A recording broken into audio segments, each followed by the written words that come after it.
Chapter 1978. This old man will be using the Tai 5 elements acupuncture techniques Yang restoration acupuncture technique. This acupuncture technique is rather complicated and difficult to learn, but it is the most suitable for the great general's condition. If someone with profound internal energy performs the acupuncture, not only will it have miraculous effects on treating and expelling the poison, it will also heal a portion of the internal injuries, killing two birds with one stone. While Xiaobao was taking out needles from his medicine box, Gong Sun Liang sternly explained the situation to Li Junxian. Li Junxian couldn't help but frown. It wasn't that he wasn't confident in himself, but that he had never touched acupuncture before. From what Gong Sun Liang had said, it was clear that the Tai 5 elements needle returning to Yang acupuncture method was not some elementary acupuncture technique. For a beginner in acupuncture like him, it was rather unfriendly. If he were to stab incorrectly or use the wrong method, wouldn't he be harming Dugu Xian's life? Tai 5 elements acupuncture technique? This acupuncture technique should be very difficult, right? General Li has never used acupuncture on anyone before. Sir Gongsun, can you switch to a simpler acupuncture technique? Iron Egg couldn't help but ask. Humph. This old man already said that this is the best acupuncture technique for the great general's condition. How can I switch it out just because I want to? This is the path that General Li chose himself. You haven't even started, yet you want to shrink back? If you want to shrink back, there's still time. Gong Sun Liang coldly snorted, and then he glanced at Li Junxian. Dugu Feiying had a troubled look on his face. He was worried about his big brother's safety, but he was also conflicted about who he should speak up for. But after some hesitation, he said nothing. Since he had chosen to trust Li Junxian, there was nothing else he could say. After all, Li Junxian had chosen to perform acupuncture on Dugu Xian, taking an enormous risk. There was no need for Li Junxian to take this risk. Use this acupuncture technique. After a few moments of hesitation, Li Junxian firmly said, "Since Sir Gongsun believes that this acupuncture technique is the most suitable, then this acupuncture technique will be used. This junior will not shrink back." Shrinking back at this time would be giving up on treatment and allowing Brother Dugu to die from the poison. This junior cannot do this. But this junior truly has never touched this acupuncture technique before. In a little while, I hope that Sir Gongsun can instruct me. Good. What a loyal and righteous junior. Gong Sunliang couldn't help but look at Li Junxian with a hint of praise in his eyes. At this time, the boy took out the needles and handed them to Li Junxian.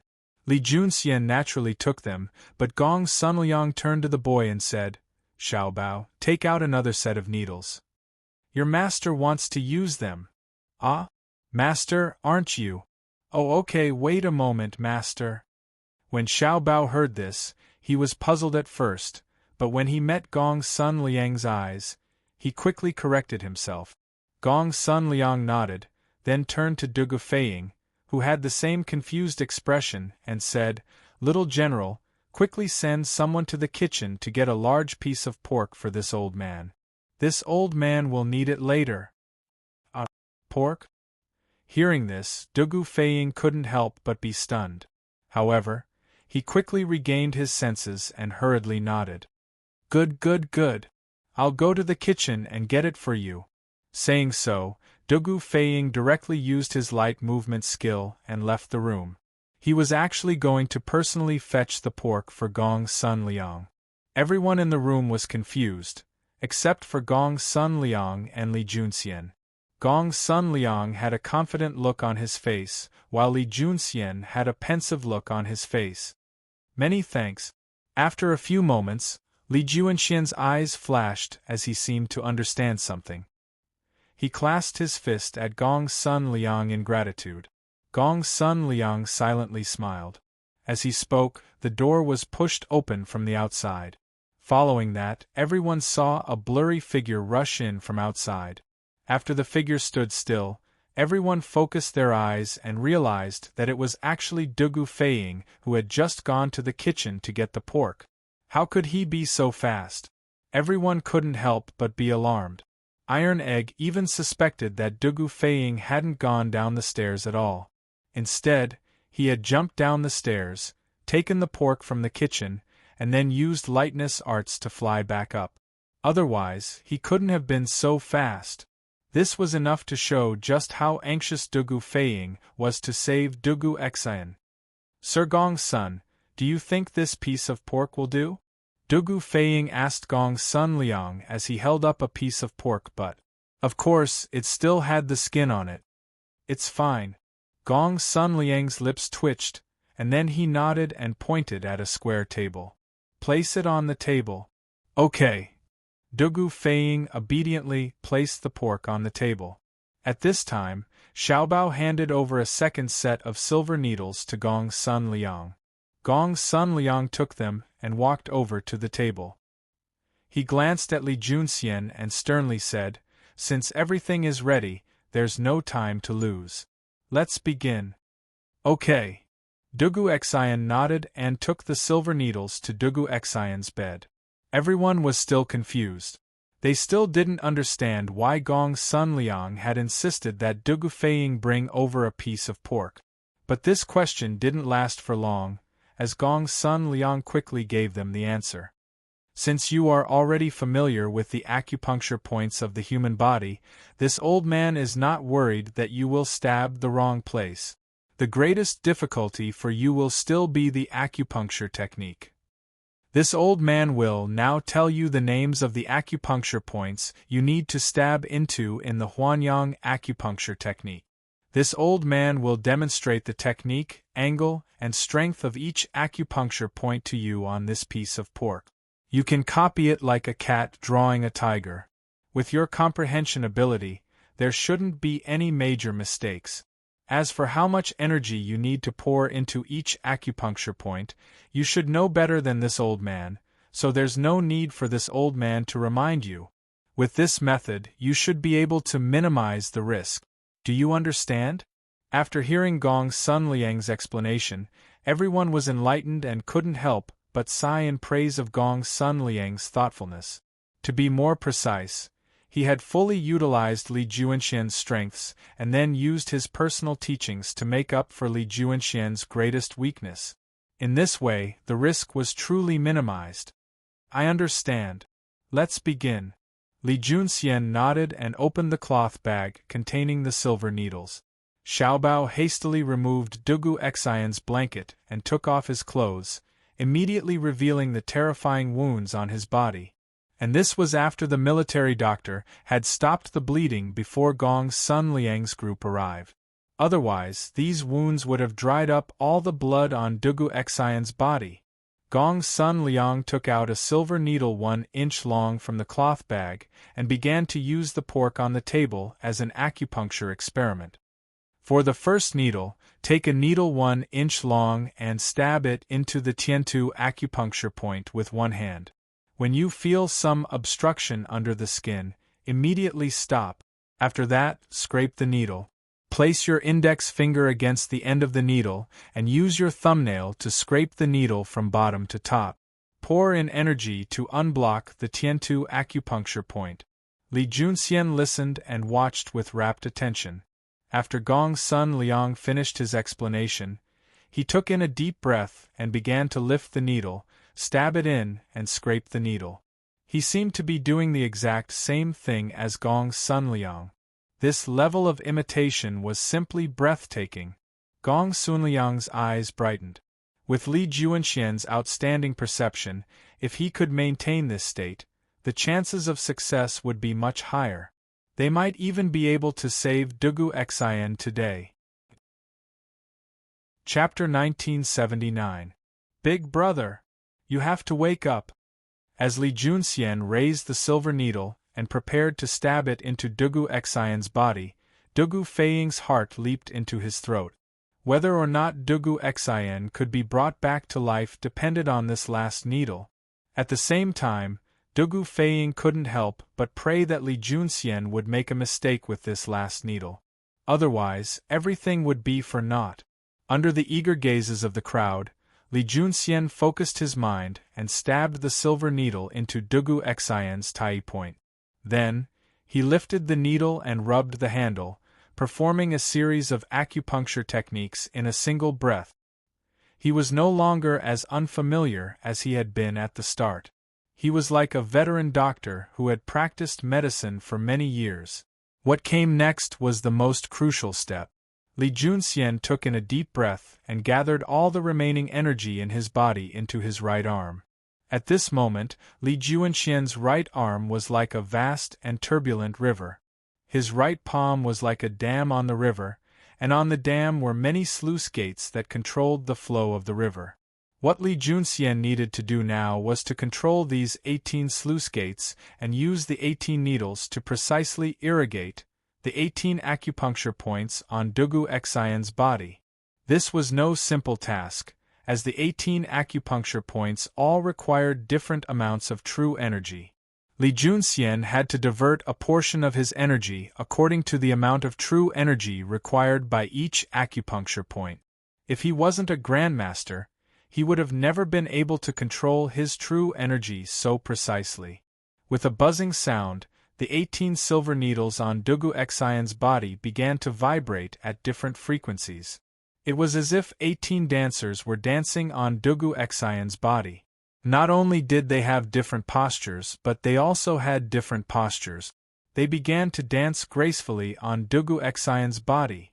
Humph! After some seconds, Li Junxian began to feel that his energy was running out. He groaned as beads of sweat appeared on his forehead. Due to gravity, these beads of sweat rolled down his face and dripped to the ground. But Li Junxian had no time to worry about such things. He was completely focused on controlling his true energy and had no time to worry about anything else. In some seconds, Li Junxian had run out of true energy, and so had his psychic energy. After all, he did not have the transcendent psychic energy of Li Zixuan. Multitasking and pouring 18 streams of true energy into the needles was extremely taxing on his mind and psychic energy. Dugu Feiying, Iron Egg, and the others were also worried. They could naturally see that Li Junxian was struggling, but they could only worry. If they recklessly interfered, not only would they interrupt the treatment, they would also cause Li Junxian and Dugu Xian to suffer a backlash of true energy. Humph! Li Junxian gathered what little energy he had left in his body and poured it into the needles. Suddenly, he tasted something sweet in his throat and almost vomited blood. Fortunately, he swallowed the blood back down, or else he really would have been discouraged. Li Junxian grunted and decided to make a desperate bet. He poured all the remaining energy in his body into the 18 acupuncture point. If he could force out the poison in Dugu Xian's body, that would be for the best. If he couldn't force it out, then Dugu Xian would be powerless to reverse the situation. Generally, how are you? Fwoosh! After pouring all the energy in his body into the 18 meridians, Li Junxian put down his right arm, his body swaying as he staggered backward. Dugu Feiying swiftly rushed forward to support Li Junxian. But at this moment, the unconscious Dugu Xian suddenly sat up, vomited black blood, and then fell back to sleep. I'm fine. Li Junxian waved at Dugu Feiying, and then he turned in surprise to Dugu Xian. Dugu Feiying had naturally noticed what was going on, and his eyes were wide with both anxiety and anticipation. Gong Sunliang walked up to the bed and took Dugu Xian's pulse. After a few moments, he nodded and stroked his beard. The poison in Great General's body has been purged, and his life is not in danger. But his injuries are too severe, so he has yet to wake up. As long as he rests for a few days, he will definitely slowly recover. My big brother is really fine? That's wonderful. Chapter 1980. Brother Feiying, there's no need to be so courteous. We all serve the imperial court, and in this situation, it is only right that we help each other. Moreover, I have always admired your brother's conduct, and now that Brother Dugu is in danger while protecting King Wei, how can I just stand by and watch? Li Junxian reached out to support Dugu Feiying, his voice somewhat weak as he spoke. These words were not out of courtesy. Although Dugu Feiying and Dugu Xian came from great clans, they did not have the stubbornness and arrogance that clansmen often had. On the contrary, they were rather chivalrous, and in the Tang Dynasty, the Wanderers had flourished for a time. As an official of the court, Li Junxian had a good impression of the two brothers, or at least not a bad one. Moreover, the cavalry and the imperial army had often carried out missions together, so Li Junxian and Dugu Xian could be considered old acquaintances. He. This old man isn't as foolish as you. Gong Sun Liang pointed at Li Junxian and chuckled, then he turned to Dugu Feiying and solemnly said, "This old man only charges a fee for treating patients, not favors. Owing favors is troublesome, and money is far more practical. This old man treated the great general's poison this morning because I owed the head of the Wang clan a favor, so I won't ask young general for a fee. But tonight, even if this old man doesn't take all of the credit for the great general's safety, I should at least take half of the credit, right? As for the fee, this old man will give it to you at half price." Everyone was rather surprised by these words. No one had expected Gong Sun Liang to refuse Dugu Feiying's favor and instead ask for money. Sometimes, favors weren't as practical as money, but that depended on the situation. How could the favor of the Dugu clan be measured in money? Although the Dugu clan was no longer as prosperous as it had been in the Sui dynasty, a starving camel was still bigger than a horse. Not only were many of its members in the court, the Dugu clan still maintained a subtle relationship with the imperial household. No one dared to underestimate it. Thus, Dugu Feiying's promise and the Dugu clan's favor could not be bought with money. Hearing this, Dugu Feiying was also stunned for a moment, but he quickly reacted. His expression was normal as he politely cupped his fists and said, "Then how much does Mr. Gong Sun think is appropriate?" Gong Sun Liang raised 3 fingers and said, 3,000 strings. After that, as if he was afraid that Dugu Feiying would think that his price was too expensive, Gong Sun Liang hurriedly explained, "Young general, please don't think it's too expensive. In order to treat the general, this old man has done everything he can. Moreover, the general's life should not be worth less than 3,000 strings of coins, right? Mr. Gongsun, there's no need to say more. My Dugu family can still afford a mere 3,000 strings of cash. I didn't bring so much cash with me when I escorted the academy's teachers and students to the north this time. But Mr. Gongsun, you don't have to worry. Once the crisis in Taiyuan City is resolved, I will immediately send a letter to my clan and ask them to send the medical fee of 5,000 to Rejuvenation Hall." Dugu Feiying interrupted Gong Sun Liang and said sternly, "Good. This old man naturally believes in the young general's trustworthiness. This old man will begin the treatment for the great general." Hearing that Dugu Feiying had increased the treatment fee to 5,000 strings of cash, Gong Sun Liang smiled so widely that his eyes narrowed into slits. After saying this, the old man bent down and began to treat Dugu Xian. After all, in Li Juanxian's current condition, he definitely didn't have the strength to continue treating Dugu Xian. Creak! At this moment, the door was pushed open from the outside, and an imperial army soldier walked in and cupped his fist to Dugu Feiying. "Reporting to General Feiying, Zhao Eru and Master Han have returned." "Oh? Did they capture Wang Kuei?" Dugu Feiying's eyes brightened as he asked. On the way back, he had already heard from the imperial army soldier guarding the posthouse that Zhao Eru and Han Li had led people to a mysterious courtyard in the southern part of the city to capture Wang Kuei. The imperial army soldier replied, reporting to General Feiying, "Only Master Han and Zhao Eru returned with a small group of people. I heard that the rest are still behind." "Good. Come with this general to take a look." Dugu Feiying nodded and prepared to leave. Iron Egg hurriedly said, "General Feiying, I'll go as well." He was naturally concerned about Han Tianhu's safety and wanted to see if the latter was injured. Dugu Feiying understood Bruiser's feelings. He nodded and didn't say anything. The two of them left the room one after the other. "Father, you're injured?" A few moments later, the two were on their way to the front courtyard of the post house when they happened to run into Han Li, Zhao Eru, and the others. Seeing Han Li's blood-stained clothes, Iron Egg immediately panicked and rushed to Han Li's side as quickly as he could. "Your father is fine. This is someone else's blood." Seeing that his son was fine, Han Li was slightly relieved. He patted Iron Egg's head and turned to Dugu Feiying, who was about to reach him, and asked, "General Feiying, you're back? When this old man came over, I saw signs of a fight in the post house. Did something happen? By the way, where is His Highness?" At this point, Han Li realized that Li Tai was not among the people who came, and a bad premonition arose in his heart. This was because he had instructed Iron Egg to stay close to Li Tai and protect him. Now that Iron Egg had come out and Li Tai was not around, it meant that something had happened to Li Tai. Could it be that his previous guess was right? His Highness. His Highness was captured by the Turkic spies. Dugu Feiying's face darkened, and the good mood he had gained from Dugu Xian's safety instantly disappeared without a trace. He said in a low voice, "What? His Highness was captured?"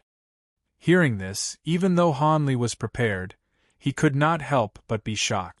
Dugu Feiying gritted his teeth and said, "Previously, when we left the post house, the Turkic spies took advantage of the fact that the post house was defenseless to launch a night attack and kidnap His Highness. My big brother was also severely injured because of this. By the way, Master Han, why are only the few of you back? Where are the others? Also, did you catch that old man Wang Kuei on this trip?" Strictly speaking, Li Tai's kidnapping and Dugu Xian's serious injury had something to do with Wang Kuei, so Dugu Feiying had a reason to hate Wang Kuei to the core. The others are still behind. Han Li still had not recovered from the shock, but after hearing Dugu Feiying's question, he still replied, "We didn't catch Wang Kuei, but we caught his son, Wang Hong.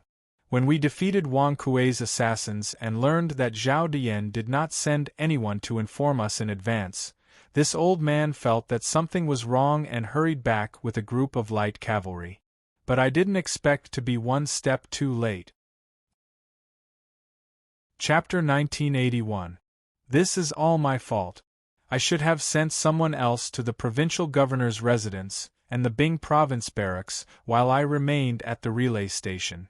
This way, the thieves wouldn't have had a chance. Dugu Feiying said in shame.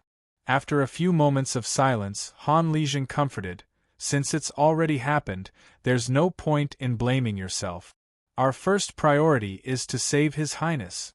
You said that the great general was heavily injured. Would it be convenient for this old man to visit him?" "Of course. Big brother is in his room. I'll take you there," Dugu Feiying hurriedly said. "Commander of the 100 Cavalry, General Li, is also there. He and physician Gongsun worked together to save Big Brother." "Oh? Commander of the 100 Cavalry? Has the 100 Cavalry been in Taiyuan City this entire time?" Han Lijing was rather surprised. Li Junxian and the others had secretly entered the city and were hiding there. Very few people knew about them, and Han Lijing had only entered the city this afternoon, so he naturally didn't know. As the two of them spoke, they were about to make their way to Yiqing Pavilion when they heard a clamor in the front yard of the relay station. An Imperial Army soldier rushed over. "Reporting to General Feiying, Provincial Governor Wang and the head of the Wang clan have arrived."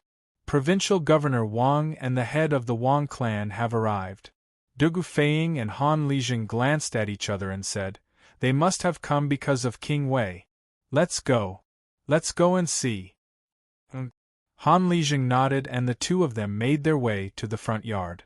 Iron Egg hesitated for a few moments before following. In truth, he had been blaming himself this entire time, and when he saw Han Lijing, he felt an indescribable sense of guilt and self-reproach. After all, protecting Li Tai was the mission his father had given him, and now that Li Tai had been taken away, he was safe and sound, and he felt that he had once more disappointed his father. Provincial Governor Wang clan head, why have you come? Please come in. Wang Liaoyuan and Wang Yu happened to be walking in through the gates of the relay station. Dugu Feiying and Han Lijing hurriedly went up to welcome them, clasping their fists and greeting them. We're here to. This should be the father-in-law of the Marquis of Yong and Brother Han, right? Wang Yu responded. Just as he was about to explain the purpose of his visit, he noticed Han Lijing standing beside Dugu Feiying. His heart skipped a beat as he recalled the information he had received earlier and asked. Although he had met Li Zishuan when he went to Chang'an, he had never met Li Zishuan's father-in-law. Naturally, he didn't know Han Lijing. That's me. Thank you for your concern, Wang family head. Han Lijing cupped his fists and said politely. He knew the identity of the person in front of him. Of course, he also knew that his son-in-law had a good relationship with the Wang family. Haha, Brother Han is too polite. Wang Yu nodded. He also knew that now was not the time to reminisce, so he said, Come, let's go in and discuss how to rescue His Highness. Yes. Everyone knew that the most important thing now was to save Li Tai, so they didn't say much and followed Dugu Feiying to the front hall. Feiying, how are your big brother's injuries? Before they had even taken a seat, Wang Liaoyuan couldn't help but ask. He had originally wanted to ask where Li Junxian was and how the mission was going, but he had already received news that Dugu Xian was also injured. As the chief official of Taiyuan City, if he didn't ask now, he would appear far too unreasonable. Chapter 1982. These were the 2 Wang clan shadow guards that Li Junxian had sent to follow Xian Ye's group after Li Tai had fled with Xian Ye's group. He had not sent the 100 horsemen because the 100 horsemen were already very few in number. Moreover, Li Junxian had been escorting Zhao Dian to the provincial governor's residence with Fang Gongting, so he naturally didn't want to split up his remaining strength. Moreover, Xian Ye's group had so many people that investigating where they were staying would be a piece of cake for the Wang clan shadow guards. What? These fellows still dared to stay at Tongfu Inn? Li Junxian couldn't help but blurt out in alarm after hearing the Wang clan shadow guards report. Xian Yi and the others clearly knew that the 100 cavalry had captured Zhao Dian at Tongfu Inn, and that they were likely to be followed on their way back, but they still dared to choose Tongfu Inn as their lodging place. They really didn't know if they should be praised for their courage, or if these people didn't know the immensity of heaven and earth. Yes, we saw it with our own eyes. The Wang clan shadow guard clasped his fist and said, because we were worried that they would change their location, this subordinate came back to report. Zhao De is still keeping an eye on them near the inn. If they do anything strange, he will immediately report back to General Li. Li Junxian nodded in satisfaction. Good. The 2 of you have done very well. You're dismissed. The Wang clan shadow guard breathed a sigh of relief and hastily clasped his fist. Yes. This subordinate will withdraw. As a shadow guard of the Wang clan, although Wang Yu had never said a single word to him, when he heard the words very good from Li Junxian's mouth, he knew that he had completed his mission. He might even be rewarded when he returned to the clan. After all, anyone with a bit of intelligence could see the Wang clan's current situation. Tongfu Inn. It seems like these Turkic spies are determined to eat us. This old man suspects that they sensed that we were following them on their way back, but they still chose to stay at Tongfu Inn. They are certain that we don't dare to risk His Highness King of Wei's life, so we won't dare to do anything to them. Wang Yu frowned as he spoke. These 2 Wang clan shadow guards were the 2 Wang clan shadow guards that Li Junxian had sent after Xian Ye's group had fled with Li Tai.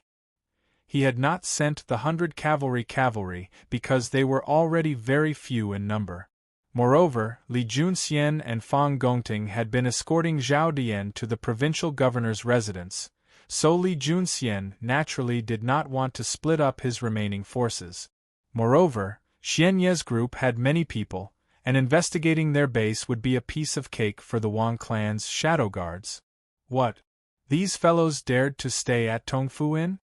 Li Junxian couldn't help but be alarmed. Li Junxian couldn't help but ask. Xian Yi and the others clearly knew that the 100 cavalry had captured Zhao Dian at Tongfu Inn, and that they were likely to be followed on their way back, but they still dared to choose Tongfu Inn as their lodging place. They really didn't know if they should be praised for their courage, or if these people didn't know the immensity of heaven and earth. We saw it with our own eyes. That Wang family shadow guard cupped his fists and said, "Because I was worried that those people would change their lodgings, I came back alone to report. Zhaoda is still keeping an eye on them near the inn. If they make any strange movements, he will immediately return to report to General Li." Li Junxian nodded in satisfaction. "Good. The two of you have done very well. You're dismissed." The Wang clan shadow guard sighed in relief and hurriedly clasped his fist. "Yes. This subordinate will withdraw." As a shadow guard of the Wang clan, although Wang Yu had never said a single word to him, when he heard the words "very good" from Li Junxian's mouth, he knew that he had completed his mission. He might even receive a reward when he returned to the clan. After all, anyone with a bit of intelligence could see the Wang clan's current situation. Tongfu Inn. It seems like these Turkic spies are determined to eat us. This old man suspects that they sensed our people following them on their way back, but they still chose to stay at Tongfu Inn. They are certain that we don't dare to risk His Highness King of Wei's life, so we won't dare to do anything to them. Wang Yu frowned as he spoke. Chapter 1983. In the main hall of the relay station, as Li Zixuan spoke, Iron Egg took notes on paper. He did not have Li Zixuan's monstrous psychic energy, which allowed him to translate Li Junxian's words into code while listening, so he could only obediently take note. Although he also cultivated the Tai Xin Sutra, he was far from Li Zixuan's level. Moreover, Li Zixuan had transmigrated his soul, so his psychic energy was far superior to ordinary people's. Coupled with the buff provided by the Tai Xin Sutra, Li Zixuan's psychic energy was unparalleled. Wang Liaoyuan and Wang Yu were both rather worried as they listened to Li Junxian's report. One of them was worried that Li Er would be punished for dereliction of duty after reading this telegram, and the other was worried that Li Er would punish the entire Wang clan for Wang Kuei's actions, causing the Wang clan to be exterminated. Of course, Wang Yu still had a sliver of hope. He hoped that Li Junxian would highlight the contributions the Wang clan had made in capturing Zhao Dian in the telegram he sent to the imperial court. This way, he could make up for his mistakes in front of Li Er. But even after Li Junxian finished reading the contents of the telegram, Wang Yu's hopes were still not fulfilled. Although Li Junxian had mentioned in the telegram that Wang Chungu and the other hidden guards of the Wang clan had assisted him in capturing Zhao Dian, he had only stated the facts as they were and had not emphasized them. This left Wang Yu a little disappointed, but overall it was better than nothing. Okay, that's all for now. I'll have to trouble Brother Iron Egg to send this news back to Chang, and as quickly as possible. 7 minutes later, Li Junxian was finally done. He had explained everything that had happened tonight in the most concise terms possible. He also knew that the telegram was rather large, and it was rather difficult for Iron Egg to translate it all into code. But as the commander of 100 cavalry, he was naturally 100% loyal to Li Er. Tonight's events were far too important, and he had to let Li Er know the whole story. Only then would Li Er be able to make the most correct decisions. You're too kind, General Li. This is what I should do. The thought of Li Tai being kidnapped made Iron Egg's heart ache, but his face remained calm as he hurriedly raised his head. Li Junxian's eyes were as bright as torches. Although Iron Egg had concealed the pain in his eyes very well, how could it escape Li Juanxian's eyes? He sighed, patted Bruiser's shoulder heavily, and said in a deep voice, "Don't worry. Brother Iron Egg, I've heard about the matter between you and His Highness from Mr. Ink Chue. You've already done your best, and this is also His Highness's choice. You can't be blamed. Don't worry, I will definitely save His Highness."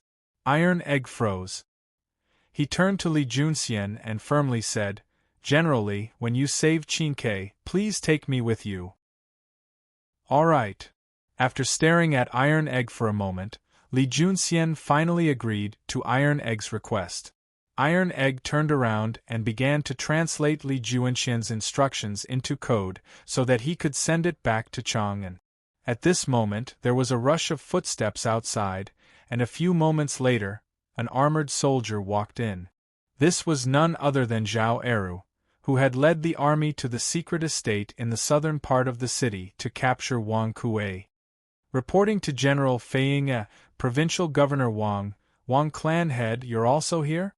Zhao Eru quickly walked in, and was just about to report to Dugu Feiying when he realized that Wang Liaoyuan and Wang Yu were also present. Besides these two, there was another person in the room that he had never seen before, Li Junxian. When he saw that Li Junxian was seated at the head of the table, he guessed that his status was extraordinary, so he didn't dare to ask. But now, he wasn't sure if he should continue reporting to Dugu Feiying. "If you have something to say, just say it." Dugu Feiying could see the worry in Zhao Eru's eyes and asked, "I heard from Lord Han that while you weren't able to capture Wang Kuei, you managed to capture his son, Wang Hong. Where is he? Did you bring him back?" "We brought him back. We brought him back," Zhao Eru hurriedly said.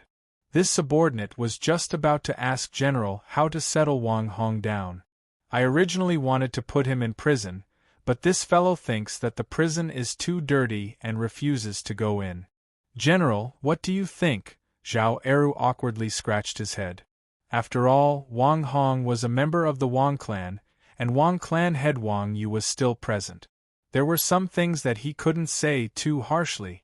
Moreover, the masterminds behind the collusion with the Turkic spies were Wang Kuei and Wang Xinyuan. No one knew how much Wang Hong had participated. Dugu Feiying said nothing, only turned to Wang Yu. Wang Yu's face darkened as he angrily said, "My clan is unfortunate. We've made a fool of ourselves. I'll have to trouble General Feiying to bring him in. This old man is here today, so I can ask him just how the second elder colluded with the Turkic spies." Chapter 1984. A telegram from Taiyuan? In a room on the third floor of the Imperial Astronomer, the other eunuch was shocked when he learned that the telegram had been sent from Taiyuan. He had a bad premonition because the only people in Taiyuan City who could send telegrams to Chang'an were Li Tai's group, and it was late at night. For Li Tai to send a telegram at this time could only mean that something had happened in Taiyuan City, and it was an extremely urgent matter that could not be delayed for even a moment. "Hurry! Record the code," the eunuch hurriedly said to his companion. "I know. Hurry and get the codebook. I'll record the message and translate it while receiving the telegram. Once I'm done, I'll present it directly to His Majesty." The two eunuchs quickly got to work. From the clear division of labor and tacit cooperation between them, it was clear that they had encountered many similar situations. Gulp. "It's over, it's over. His Highness. His Highness has been captured by Turkic spies." Because the content of the telegram was rather long, in order to save time, one of the two eunuchs was responsible for recording the code, and the other was responsible for real-time translation against the codebook. After translating the first few lines of the code, the eunuch's face suddenly turned pale. He swallowed twice and said with a trembling voice, "What did you say? His Highness has been captured? You should focus on recording the code first." The other eunuch also reacted. He knew that his companion could not be distracted at this time, so he hurriedly kept quiet, not daring to disturb him. The two eunuchs worked together, and soon, the telegram sent by Iron Egg was not only recorded, but also completely translated. As they looked at the long message in their hands, the two eunuchs trembled in fear. They felt like the paper in their hands weighed 10,000 jin. The two of them glanced at each other and thought at the same time, Taiyuan City is about to change. You go. After a moment of silence, the two spoke almost at the same time. Obviously, they all understood that the next job of sending the telegram would definitely be a tough one. Not to mention that Li Er should be asleep now. Even if he wasn't asleep, after Li Er saw the contents of this telegram, he would definitely be furious. At that time, whether the person who sent the telegram would be implicated or not, only God knew. Therefore, neither of the two eunuchs were willing to send the telegram. Qing Feng, go quickly. His Highness is in a critical situation right now. Don't delay the important matter. The eunuch who was in charge of recording the code couldn't help but ask. But I was the one who delivered it last time. Logically speaking, it should be your turn this time, right? How can you be so calculative at a time like this? I have to stay here and guard the telegraph machine. If there's another telegram from Taiyuan, I have to write it down first. I can remember it too. But you're not as skilled as I am. If there's a mistake, can you bear the responsibility? All right then. After a short confrontation between the two, the eunuch who was responsible for translating the code took the message and ran out in a hurry. He ran towards the backyard of the harem. Your Majesty, Your Majesty! General Li has sent an urgent message. In the west court of the Imperial Palace, Li Jing Palace, Empress Jiangxuan's bedroom, Zhao Song held the telegram sent by the eunuch in his hand. He leaned slightly against the door and carefully called out to Li Er, who was already asleep inside. Disturbing Li Er's sleep in the middle of the night was something that even Zhao Song wasn't willing to do. But since he had encountered it, he had to intervene. Especially after seeing the contents of the telegram, he couldn't sit idly by. Otherwise, if the eunuch were to call out recklessly here, something big might happen. He had only said that, General Li has sent an urgent message. There was a great deal of attention to this. He didn't specify which General Li it was, and he didn't directly say that something had happened to Li Tai. Otherwise, Empress Zhongsun, who was already in poor health, might be mentally affected and faint. At that time, who could say what kind of crazy things Li Er would do after suffering the double blow of his son being kidnapped and his wife fainting from shock? This was also the main reason why Zhao Song wanted to personally help the eunuch deliver the message. As Li Er's subordinate, Zhao Song knew what Li Er cared about. It could be said that Empress Zhongsun was the most important person in Li Er's heart. What urgent message? In the bedroom, it was quiet for a while before Li Er's voice was heard. Your Majesty, this. Zhao Song purposely paused for a while. Li Er, who was in the room, instantly woke up and returned to his senses. He coughed lightly and said, Wait a moment, I will come out immediately. Don't disturb the Empress' rest. After saying that, there was a rustling sound in the room. Zhao Song's hearing was amazing. Even if he didn't intend to eavesdrop on the movements in the room, he could still vaguely hear whispers such as, Don't worry, and go, come back. Empress Zhongsun must have been awakened by the commotion just now, and Li Er was comforting her to sleep. After a while, the door opened. Li Er, wearing a silk shirt and a white cloak, walked out alone. Tell me, what happened? Li Er asked softly as he led Zhao Song forward. In fact, Li Er already had a bad premonition in his heart.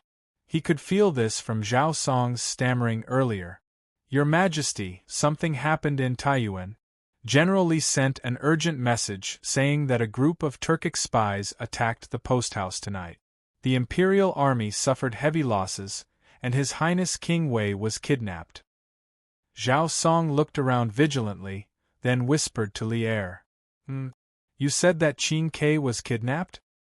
Hearing this, Li Er raised his eyebrows, and a dazzling light shot out from his tiger-like eyes.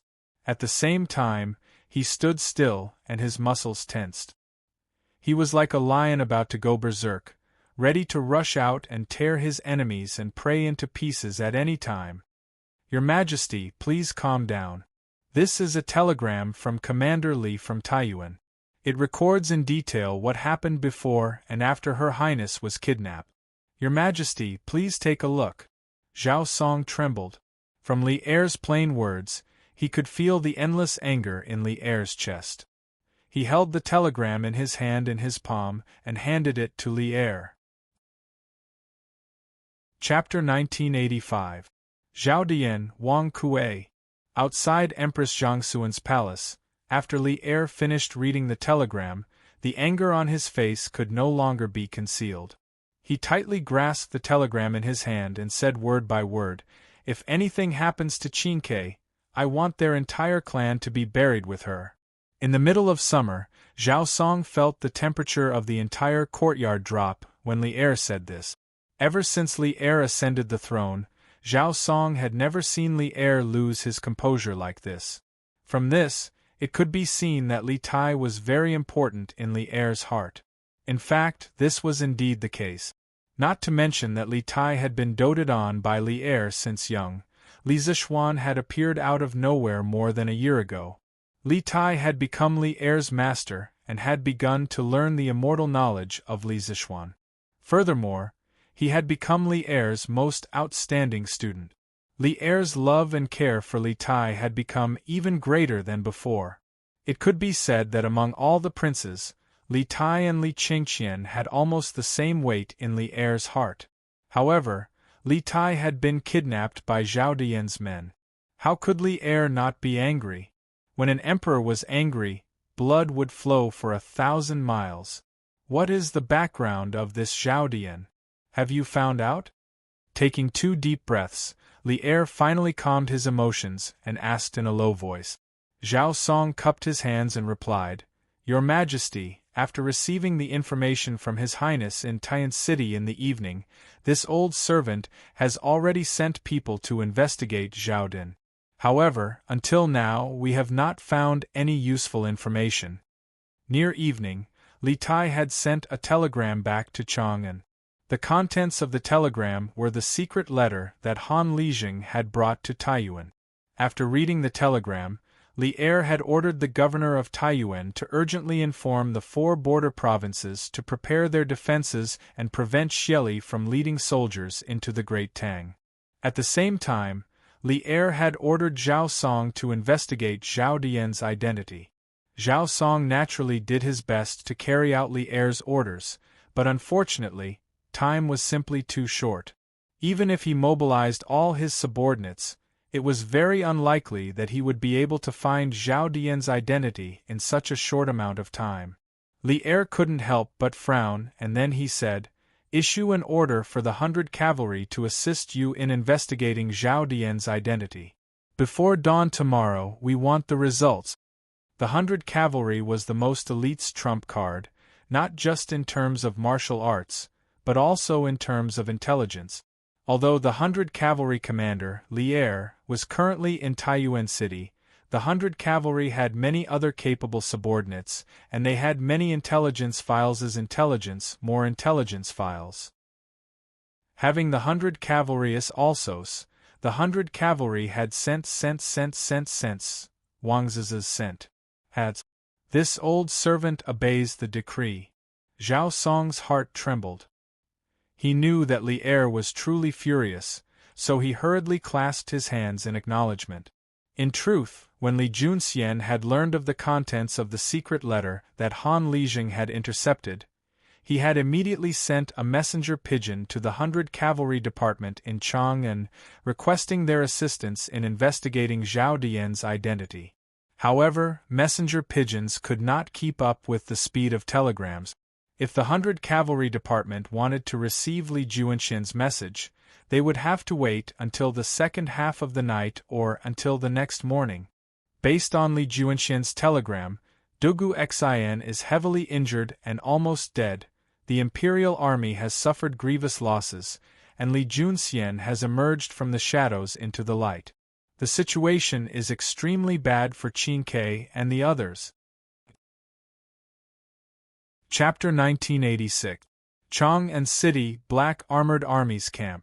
After inspecting the camp, Li Zixuan discussed with Sun Jiping and the other generals about the martial arts competition tomorrow. Seeing that it was getting late, Li Zixuan dismissed the meeting and asked everyone to return to their own tents to rest. Actually, Li Zixuan wasn't very confident about the martial arts competition tomorrow. According to his plan, the Wu Battalion could lose tomorrow's competition or be the last in the whole army, because he had just taken over the daily training of the Wu Battalion. No matter how good the training method was, it couldn't cause any fundamental changes to the physique of the soldiers. But in the martial arts competition tomorrow, the soldiers of the Wu Battalion must show him some improvement. After all, they were the first battalion in the whole Black Armored Army to receive the new training method. If the Wu Battalion not only got the last place in the martial arts competition tomorrow, but also didn't show any improvement, then what awaited them next would be an even more frightening devilish training. Although it was almost midnight, Li Zixuan didn't feel sleepy lying on the military couch. As a modern person who had only received military training in school and had never been in the army, he suddenly became the military instructor of the most elite heavy cavalry of the Tang Dynasty, the Black Armored Army. From the moment Li Zixuan stepped into the camp of the Black Armored Army, his heart was burning with passion. He hoped that he could leave his mark on this legendary heavy cavalry in history. He hoped that he could raise the combat power of the Black Armored Army to an unprecedented and invincible level. Of course, Li Zixuan's heart was always in awe. In fact, he had always been in awe of the field that he had never been in before. Therefore, after coming to the camp of the Black Armored Army, every decision he made was made after careful consideration and deliberation. He knew better than anyone else that military affairs were not a game. If the general was incompetent, the whole army would be implicated. He had never thought of eating a fatty in one bite. Tomorrow's martial arts competition was just like a small test for the soldiers of the Wu Battalion. Although it was not important to the overall situation, it would be able to test the results of the training of the soldiers in the previous phase. Beep beep beep beep beep. Just as Li Zixuan was lying on the bed and letting his imagination run wild, the telegraph on the table to the left of his bed suddenly rang. Li Zixuan quivered and immediately collected his scattered thoughts. He hurriedly got out of bed and sat down in front of the table. He frowned and listened to the code transmitted by the telegraph. Just like the telegraph machine in the palace, the telegraph machine that Li Zixuan brought to the military camp was also on standby 24 hours a day. Firstly, he had brought quite a number of lead-acid batteries with him. Secondly, even if the lead-acid batteries ran out of power, he could send someone to Yunshan to recharge them. He didn't need to worry about the problem of not being able to recharge the batteries after they ran out of power. It's iron egg. Li Zixuan translated the message in his mind as he listened. After listening to a short section of the code, he quickly recognized the identity of the sender. It was Iron Egg. For the students of the academy who already knew how to use the telegraph, Li Zixuan created an identity code for each of them. Everyone had to send their own identity code at the beginning of the message. When the receiver on the other side of the telegraph responded and reported their identity, the body of the message could only be sent. Beep beep beep beep. Li Zixuan's heart sank when he suddenly received a message from Iron Egg in the middle of the night. He suddenly had a bad feeling. However, he didn't stop what he was doing. He skillfully operated the telegraph and sent out a string of codes to indicate his identity to Iron Egg. Beep beep beep beep. After a moment of silence in the tent, the telegraph finally rang again. After receiving Li Zixuan's response, Iron Egg immediately forwarded the telegram sent to the palace. Of course, Iron Egg added and modified some content. Master, this afternoon, my father came from Ifong County with a letter. It was a secret letter from the leader of the Turkic spies in Taiyuan City to the grasslands.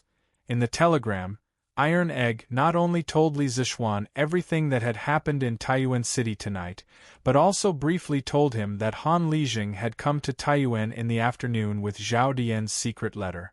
Although Li Tai had already sent a telegram to Li Zishuan, he hadn't told Li Zishuan about it. Therefore, Iron Egg had to tell Li Zishuan again. In the tent, Li Zishuan had his arms crossed in front of his chest as he quietly listened to the codes transmitted by the telegraph. On the surface, he looked very leisurely, as if he was listening to the radio. However, this wasn't the case. His brain was working rapidly. With the support of his powerful psychic power, he began to translate the codes while listening to them. Moreover, his translation speed wasn't any slower than Iron Egg's. As for Ching Chumo and Yuchi Baolin in the tent, they had already fallen asleep. After a day of arduous training, the sound from the telegraph wasn't enough to wake them up. Gradually, Li Zishuan's expression began to change. There was a group of powerful Turkic spies in Taiyuan City. They assassinated Dugu Exayan during the day and attacked the courier station at night, directly kidnapping Li Tai. Chapter 1987. Li Zishuan did not expect that the teachers and students of the academy would encounter such a big crisis in Taiyuan City. He expected that the Turks would interfere after knowing the purpose of the academy's journey to the north. But according to his expectation, the Turks would most likely take action in Yunzhou. After all, it was at the border of the Tang Empire and the emperor was far away.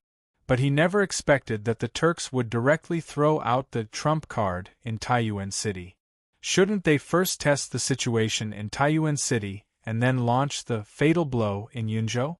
The series of actions of the Turk spies were not logical, but it was precisely because of this that they caught everyone off guard. However, Li Zishuan also did not expect that his father-in-law would coincidentally intercept the secret letter of the Turk spies. This was too crucial. If not for this coincidence, the situation of the academy's teachers and students would be even more passive. They did not even know who the enemy was, let alone talk about dealing with them.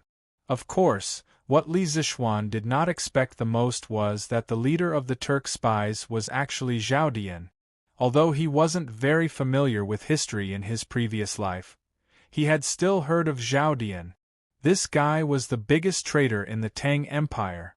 But compared to the other traitors in history, the great traitor Zhao Dian did not leave much infamy in the annals of history. On the contrary, many people of the Central Plains even had a rather good impression of him. The main reason for this was that Zhao Dian was not qualified to be a traitor. His actions in the Turks had not only failed to help the Turks, but had even helped the Great Tang. The TV series, The Rule of Jingguan, about Xieli obtaining Zhao Dian, was very interesting. Zhao Dian was originally the provincial governor of the Tang Empire. Li Shimin found that he was good at flattery and did not have any real talent, so he decided to let him harm the Turk.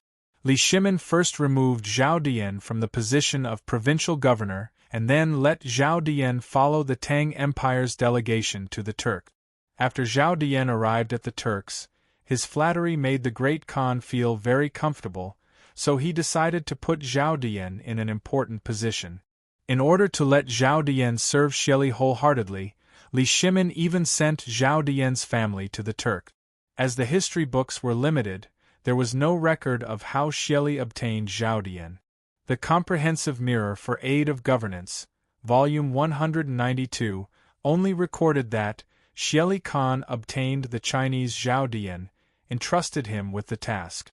At the end of the Sui and the beginning of the Tang Empire, the Turks had an absolute advantage over all powers. In 615 AD, Emperor Yang of Sui, who still considered himself as an emperor, patrolled north to Yanmen. When the Turkic cavalry received the news, they took the opportunity to head south. They were like a hot knife through butter, conquering most of the areas near the gate of Yen. In a panic, Emperor Yang of Sui hid in Yanmen Prefecture. The Turks sealed, and surrounded. The Turkses. The usually insufferably arrogant Emperor Yang of Sui was actually scared to the point of tears after facing the pressure of a real battle. And this to the Yangs, the Tangs Tang, Yang increased to the end this.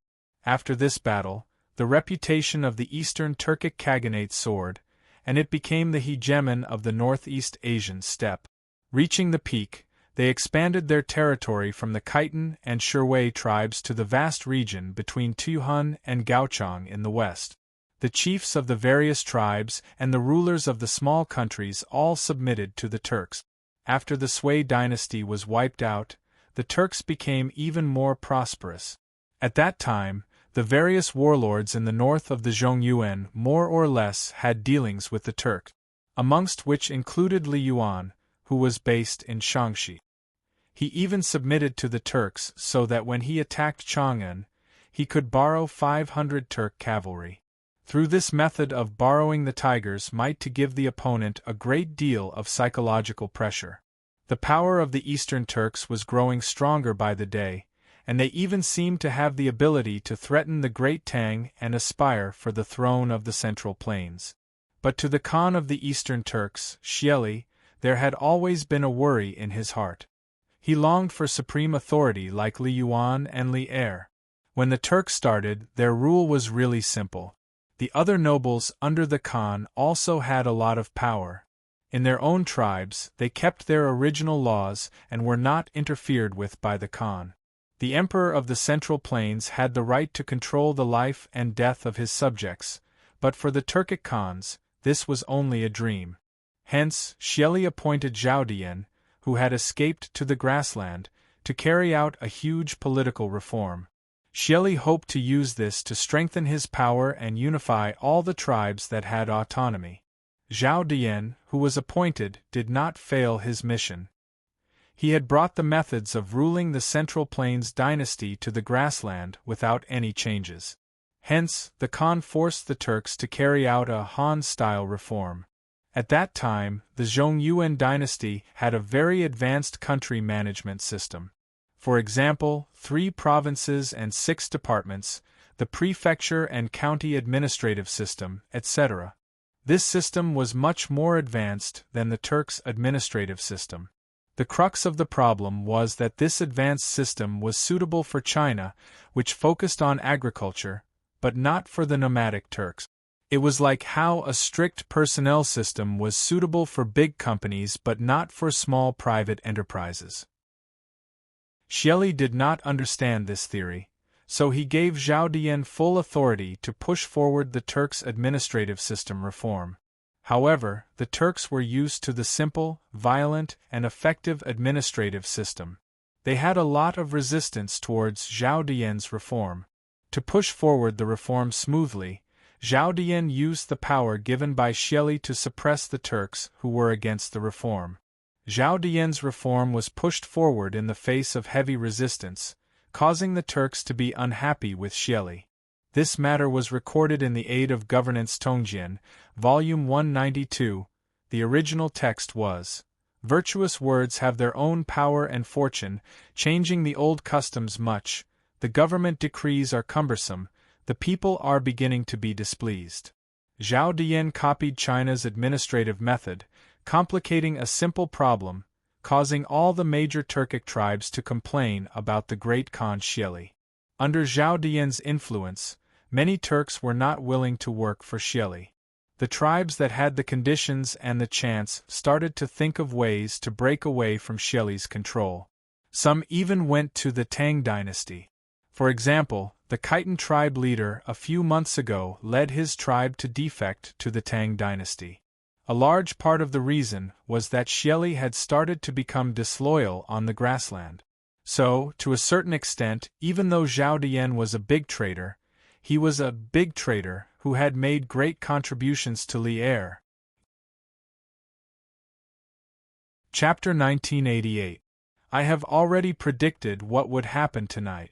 You should rest well and don't act rashly. I have already made arrangements for the rescue. Qingke will definitely be fine. Taiyuan Post Station, Front Hall. Iron Egg looked at the newly translated message on the rice paper. For a moment, he could not help but feel a surge of emotions. He even had the urge to cry. Ever since Li Tai was captured by Sky Eagle, he had fallen into deep self-blame. In his opinion, Li Tai had voluntarily surrendered to save him. He naturally wanted to rescue Li Tai, but he knew in his heart that it was impossible for him to rescue Li Tai by himself. If he had the strength of Li Zixuan, perhaps it would be possible. However, he was only at the Qi transformation realm. He could not even defeat Sky Eagle, let alone Xianyi. How could he save Li Tai? Therefore, Iron Egg's heart had been in a torment of anxiety and self-blame since Li Tai was captured nearly 2 hours ago. Li Zixuan's comforting words were like timely rain and the best chicken soup for the soul to him. It instantly calmed him down. Li Zixuan's words reassured him. Although Li Zixuan did not say what the specific arrangements were and how to rescue Li Tai, since Li Zixuan said that Li Tai would be fine, then Li Tai would definitely be fine. Iron Egg always believed that his master was omnipotent. For a moment, he even felt like crying. He was like a helpless child who had gotten into big trouble, and Li Zixuan was the teacher who had been standing behind him and had the ability to clean up his mess. He had turned the tide and helped him get rid of his self-blame so that he would not have any regrets for the rest of his life. Brother Iron Egg, does His Majesty have any orders? On the side, Wang Yu and the others were nearing the end of their interrogation of Wang Hong. Just as Wang Yu and Wang Bing had guessed, Wang Hong had not participated in the matter of Wang Kuei colluding with the Turkic spies, and the information he knew was extremely limited. He didn't even know where Wang Kuei and Wang Xinyuan were. Seeing this, Li Junxian was in no mood to continue listening to Wang Yu's interrogation. At this moment, he saw Iron Egg staring blankly at a piece of paper. Thinking that the Imperial Palace had sent back a telegram, he hurriedly got up and walked over to Iron Egg. Ah! Hearing this, Bruiser quivered and immediately came back to his senses. He hurriedly placed the translated message on the table face down and replied, No, there hasn't been any news from the palace yet. I reckon we'll have to wait for a while. Yes. Li Junxian nodded, thinking that this was true. The Imperial Astronomical Observatory was some distance away from the western courtyard, and Li Er was probably asleep by now. It would take a lot of time. Out of the corner of his eye, Li Junxian glanced at the paper that Iron Egg had placed on the table, and a hint of confusion appeared on his face. Since there was no news from the Imperial Palace, why was Iron Egg translating the telegram just now? Seeing Li Junxian looking at the message on the table, Iron Egg appeared a little embarrassed. After a few moments of hesitation, he decided to tell the truth. Just now, after I sent the telegram to the Imperial Palace, I also sent the situation here to Master. Li Junxian was alarmed by these words and blurted out, What? You also sent a telegram to Marquis just now? He had only asked casually, but Iron Egg mistakenly believed that Li Junxian was blaming him for acting on his own. He hurriedly explained, I wanted to ask Master how to save Qingke. Master just sent this telegram. Generally, I was worried about Qingchue's situation, so I acted on my own. Even if you want to punish me, please wait until after I save Qingke. Chapter 1989.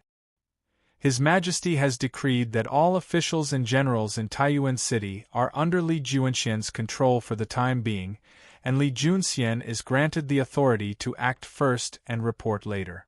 Previous wrongs can be ignored for now, but all of you must work together to rescue King Wei and capture all the Turkic spies in Taiyuan City in one fell swoop to strengthen imperial authority. Anyone who refuses to listen, obstructs, or stubbornly resists will be executed without exception. In the front hall of the relay station, Li Junxian gripped the message that Iron Egg had just translated and solemnly read it to Wang Liaoyuan, Fang Gongting, Wang Yu, and Dugu Feiying. That beep beep beep beep was a telegram from the imperial astronomer, not from Li Zishuan. Zhao Song had embellished the contents of the telegram according to Li Er's wishes before having the minor eunuch of the imperial astronomer send it over. When Bruiser learned that this was a telegram from the palace, he immediately began to translate it. Thus, Li Junxian was now reading out the imperial decree in front of everyone. Everyone shivered at Li Junxian's words. Wang Liaoyuan and Fang Gongting glanced at each other before bowing. This subject Wang Liaoyuan, this General Fang Gongting, this General Dugu Feiying, receives the decree.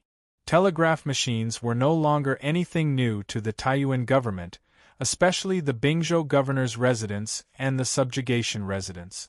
Wang Liaoyuan and Fang Gongting had already received several telegrams from the imperial decree, and Li Junxian's status was so special that no one believed that he would dare to falsify an imperial decree. Thus, no one dared to doubt the authenticity of this unofficial imperial decree that had no yellow silk cloth or imperial seal. At this moment, Wang Yu was still trying to figure out the deeper meaning hidden in Li Er's imperial edict. After all, the imperial edict did not mention the Wang family from beginning to end, which made him very nervous. Moreover, he did not know if Li Er's sentence of, "let bygones be bygones for the time being," included the Wang family. If it included them, then that would be for the best. If it did not, then the Wang family would most likely be doomed in the future.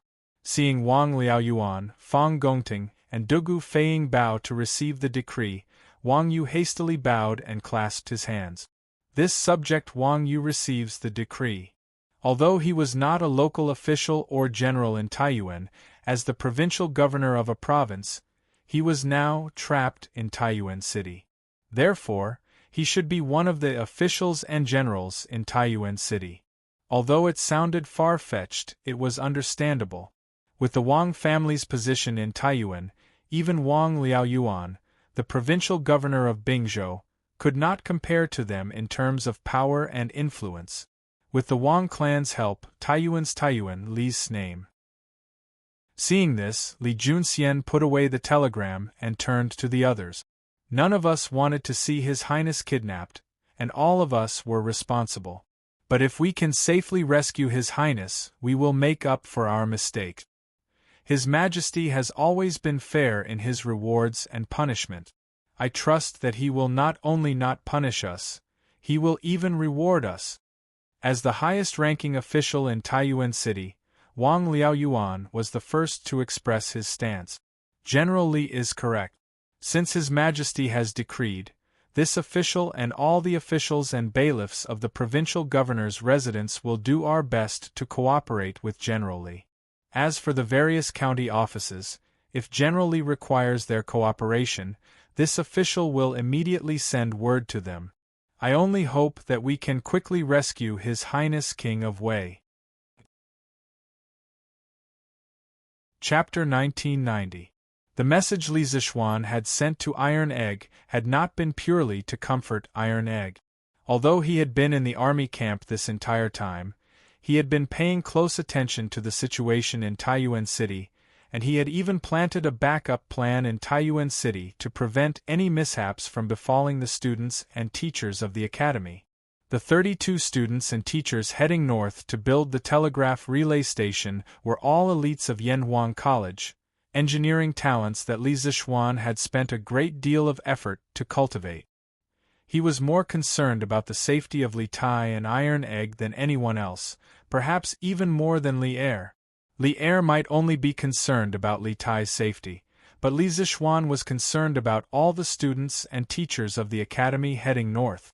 Although he had been unable to accompany Li Tai to the north due to military matters, how could he be at ease with letting the students of the academy go to Taiyuan? Even though the imperial army was escorting them, it was easier to dodge a spear in the open than an arrow in the dark.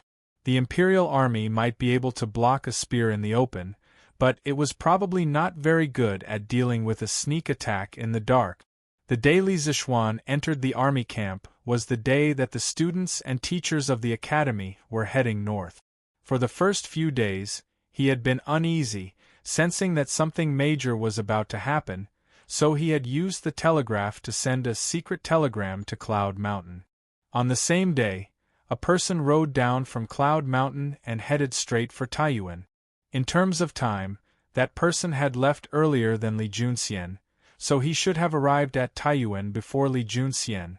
Although the strength of one person could not compare to that of an army, Li Tai had been captured by the Turkic spies, and it would take more than one person to rescue him.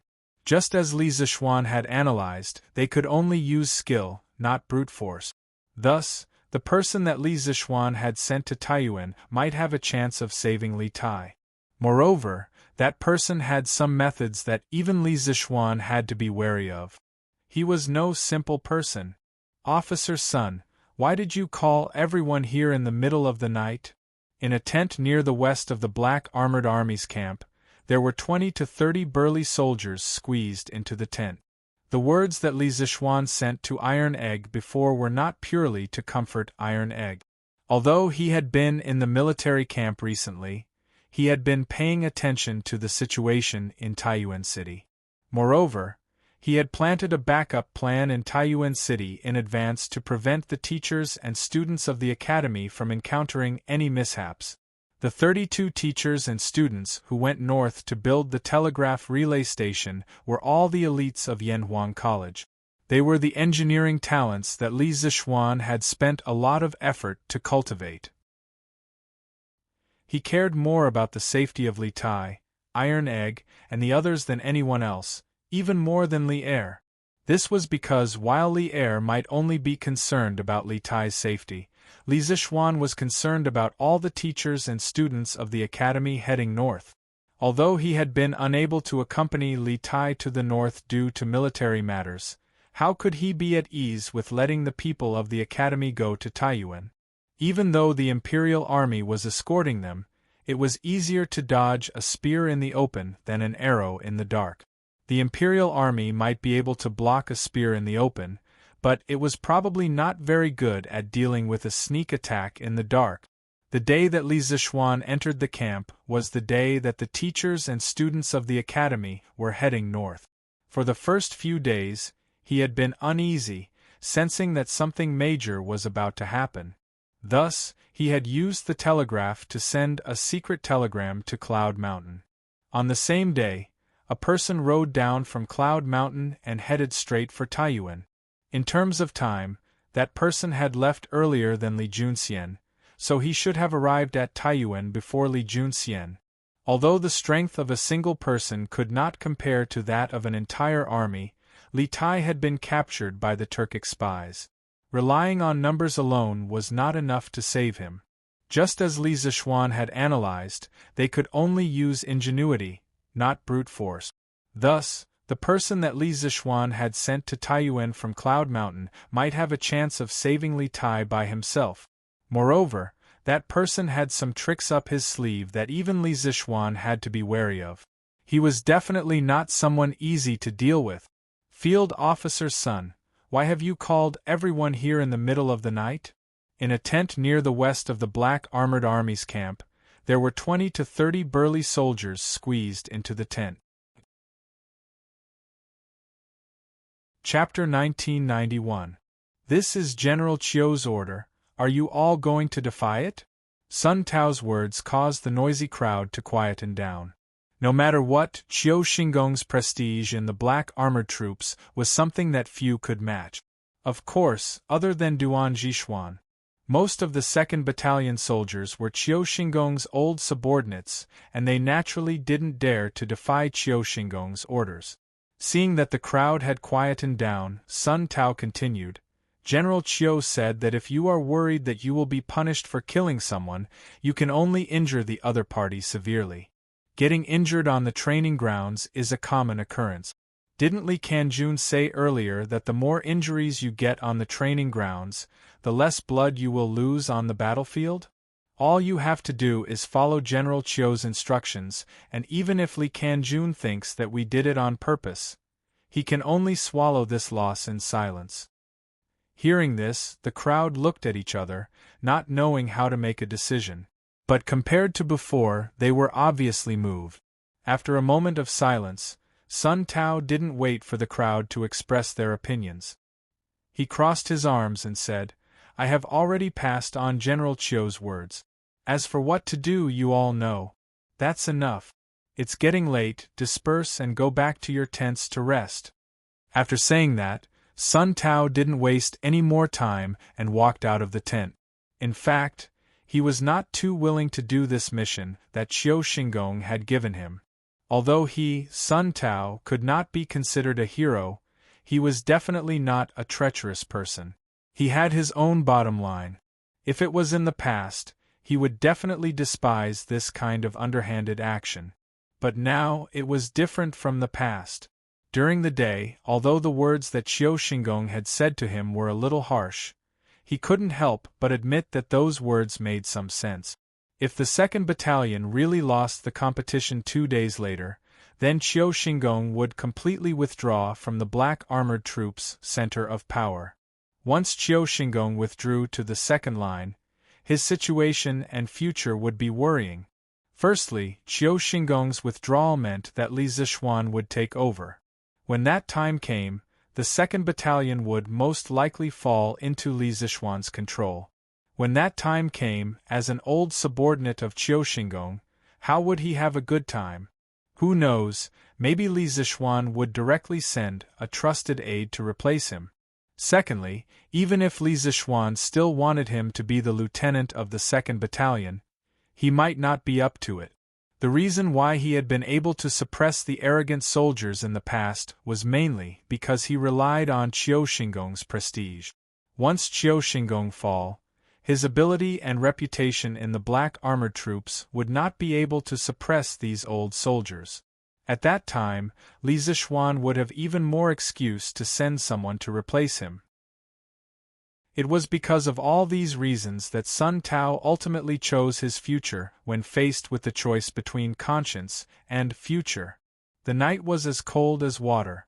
Even though it was the end of the 7th month, it was already late at night. A gust of cold wind blew and Sun Tao could clearly feel the chill. He couldn't help but tighten the cloak on his body and turn back to look at the tent. Seeing his subordinates coming out of the tent one after another, he couldn't help but feel a tinge of worry. Because from tonight's incident, he could see that Chiu Shinggong's prestige in the hearts of the soldiers was not as good as before. If it was in the past, the soldiers would have obeyed Chiu Shinggong's orders without any hesitation. But today 1,000 li dike would collapse because of an ant's nest. Sun Tao didn't know when the rift between Chiu Shinggong and the lower-ranked soldiers started, nor did he know how long Chiu Shinggong's prestige in the hearts of the soldiers would last. But he felt that what he had done today was just drinking poison to quench his thirst. Even if he used this method to win the competition, Chiu Shinggong and he wouldn't go far, because if he did too many dirty deeds, his reputation would be tarnished and his prestige would slowly decline. The army was different from the officialdom. Here, strength and military achievements spoke louder than words. Treacherous and cunning people would definitely not go far in the army. Chapter 1992. Sky Eagle was only at the peak of chi condensation, so his hearing naturally couldn't compare to the Grandmaster Xian Ye's. Moreover, they had been so focused on fleeing with Li Tai that all he could hear was the clattering of hooves and footsteps. He had no time to notice if anyone was following them. If he had known that someone was following them, he would have turned around and killed that person. Moreover, he wouldn't have chosen to stay at Tongfu Inn, because that was where Li Junxian had captured Zhao Dian.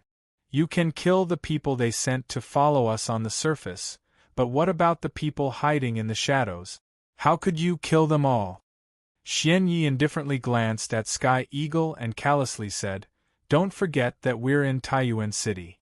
Don't forget that we are in Taiyuan City right now. Even if we are not staying in this inn, as long as we are in the city, no matter where we are, it is impossible to hide from the eyes of the Wang family and the authorities. Rather than wasting our energy by hiding here and there, it's better to settle down at Tongfu Inn. In any case, with King Wei in our hands, the authorities won't dare to make any strange moves. Moreover, this place is very close to the southern gate. Once the reinforcements sent by the Kagan arrive, we can immediately seize the gate and work together with the reinforcements from the inside.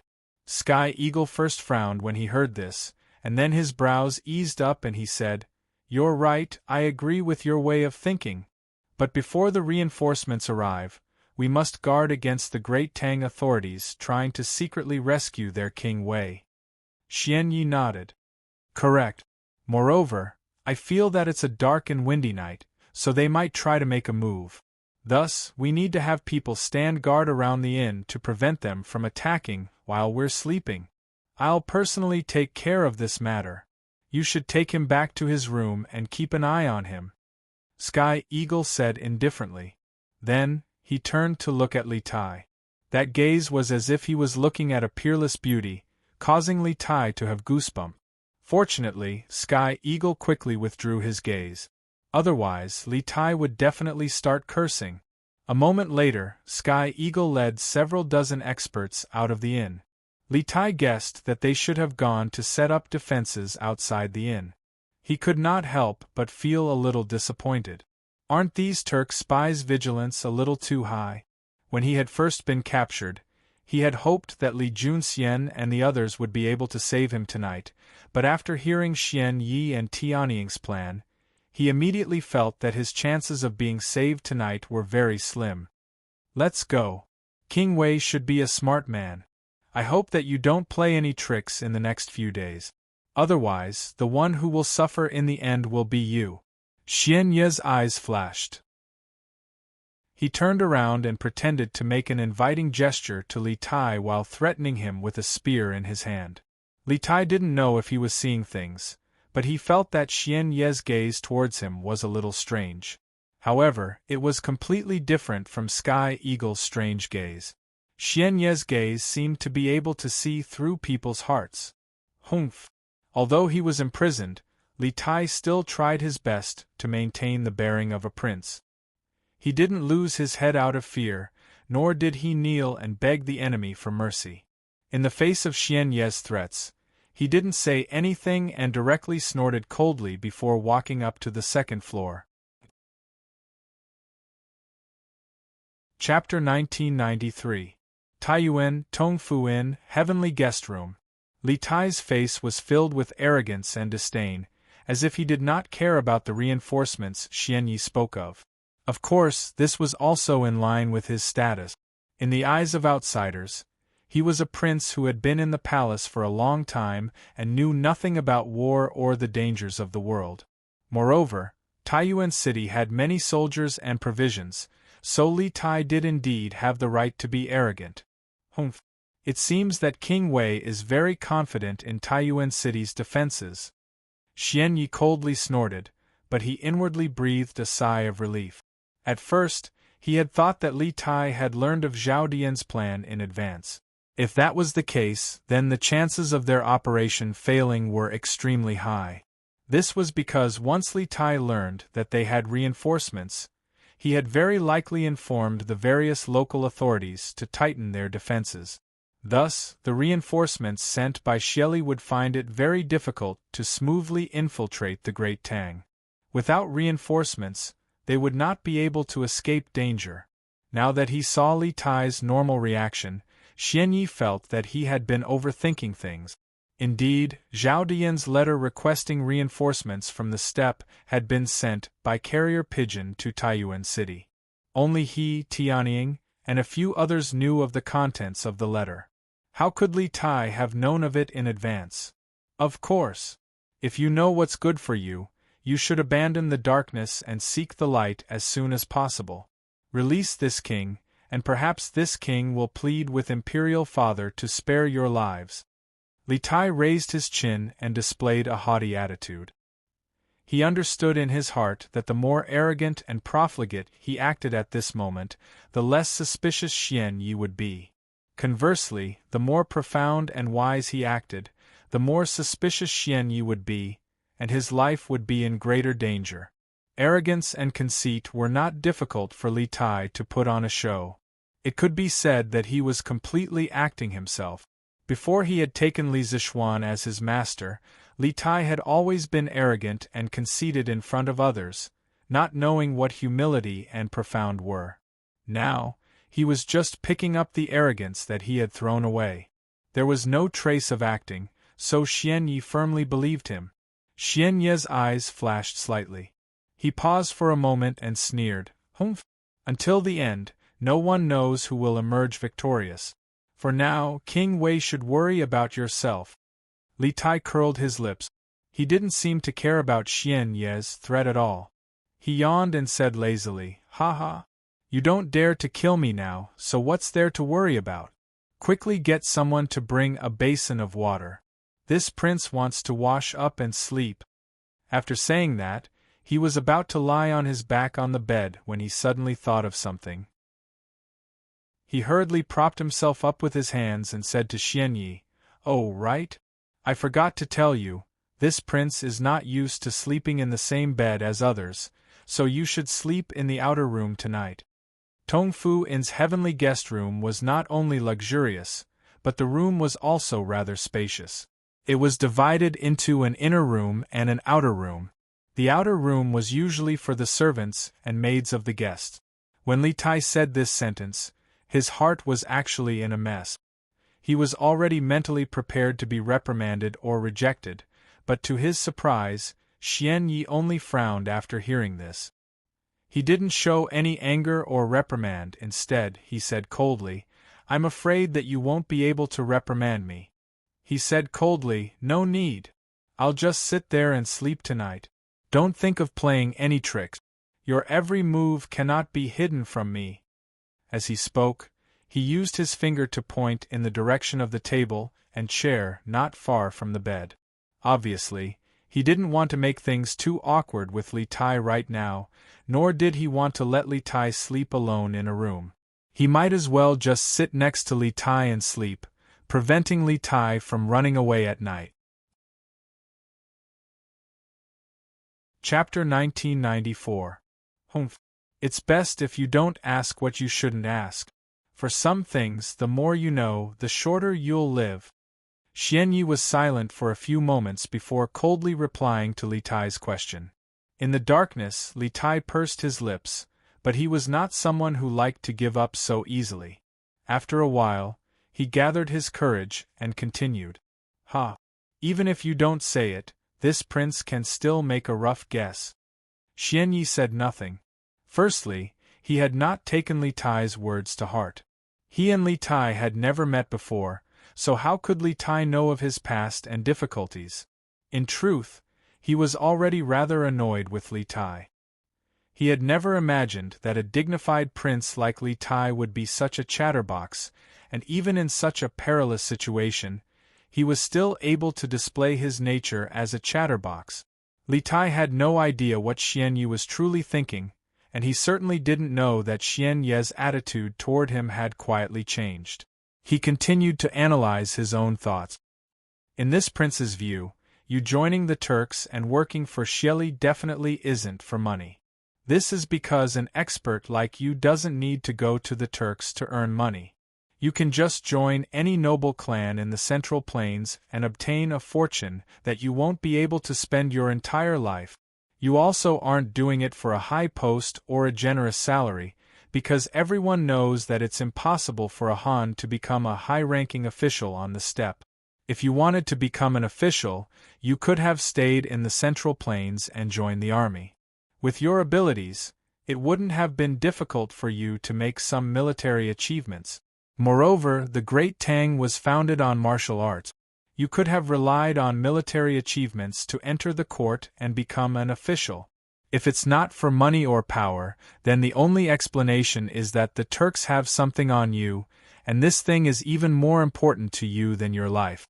It's so important that you have no choice but to abandon your ancestors and serve the Turks wholeheartedly.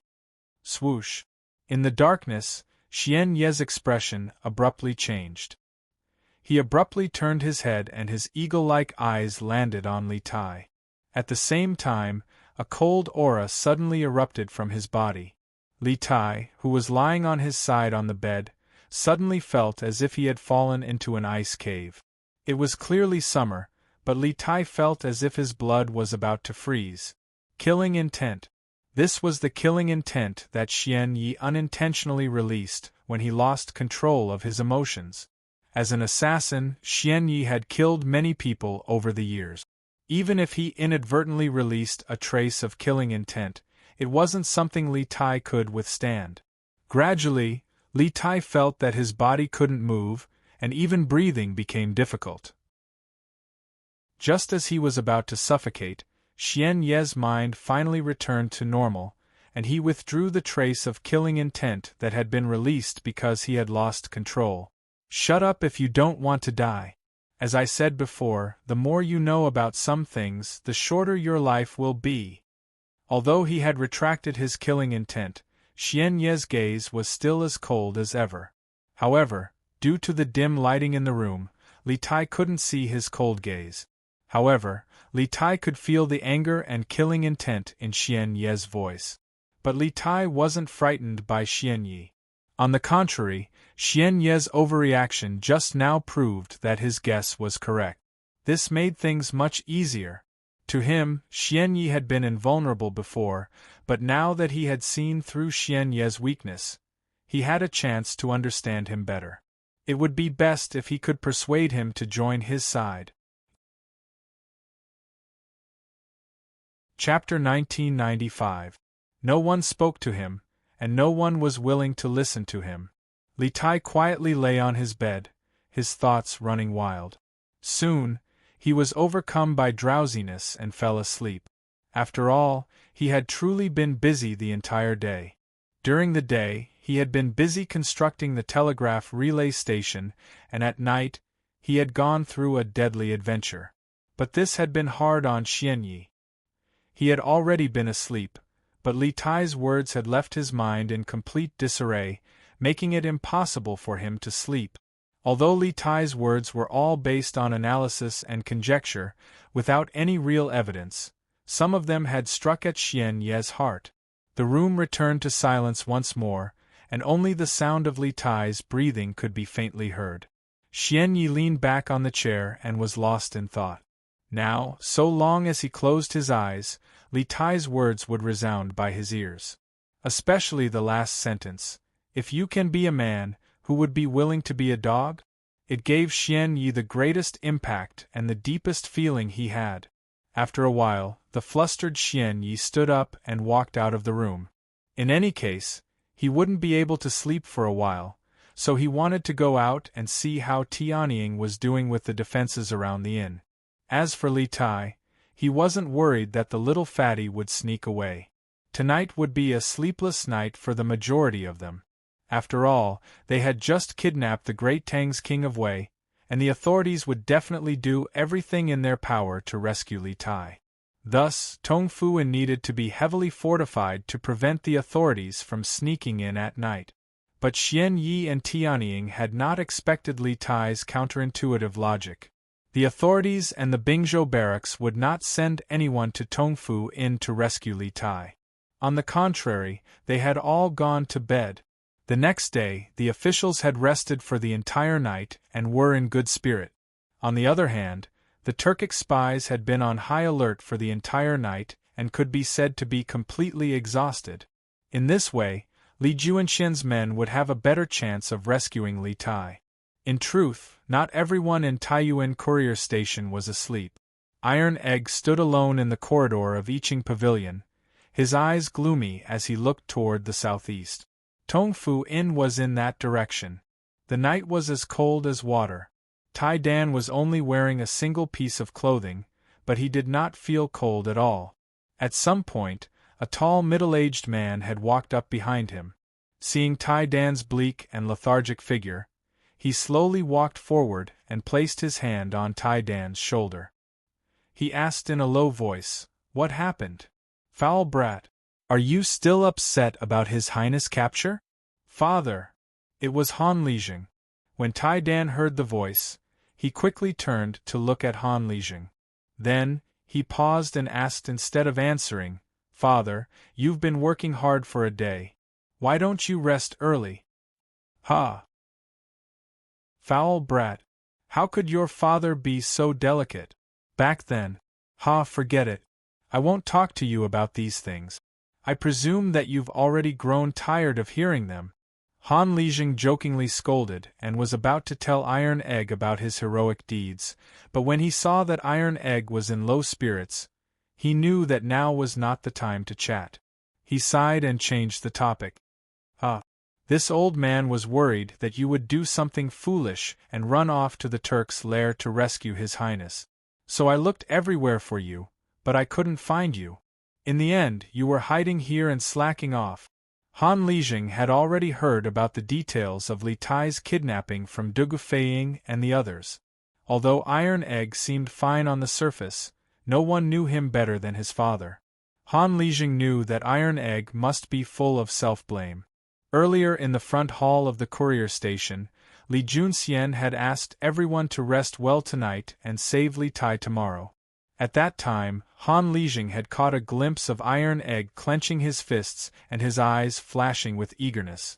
At that time, he had been worried that Iron Egg would act on his own at night and sneak into the Turk's lair alone to rescue Li Tai. Thus, Han Lijing had been keeping an eye on Iron Egg. Tonight, he had been staying in the same room as Iron Egg. He had only gone out to fetch a basin of water, but when he returned, the Iron Egg had disappeared. Han Lijing immediately panicked. He left the room and searched for Iron Egg all over the courier station, but he couldn't find him. In the end, he went to the top floor of Iching Pavilion, but to his surprise, the Iron Egg was here. "Father, you worry too much." Sensing the concern in Han Lijing's voice, Iron Egg's heart warmed.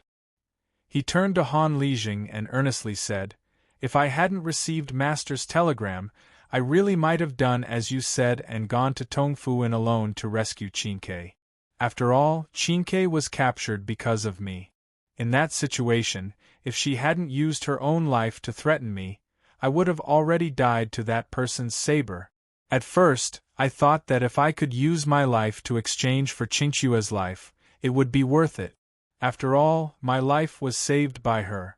But later, Master sent me a telegram telling me not to act rashly.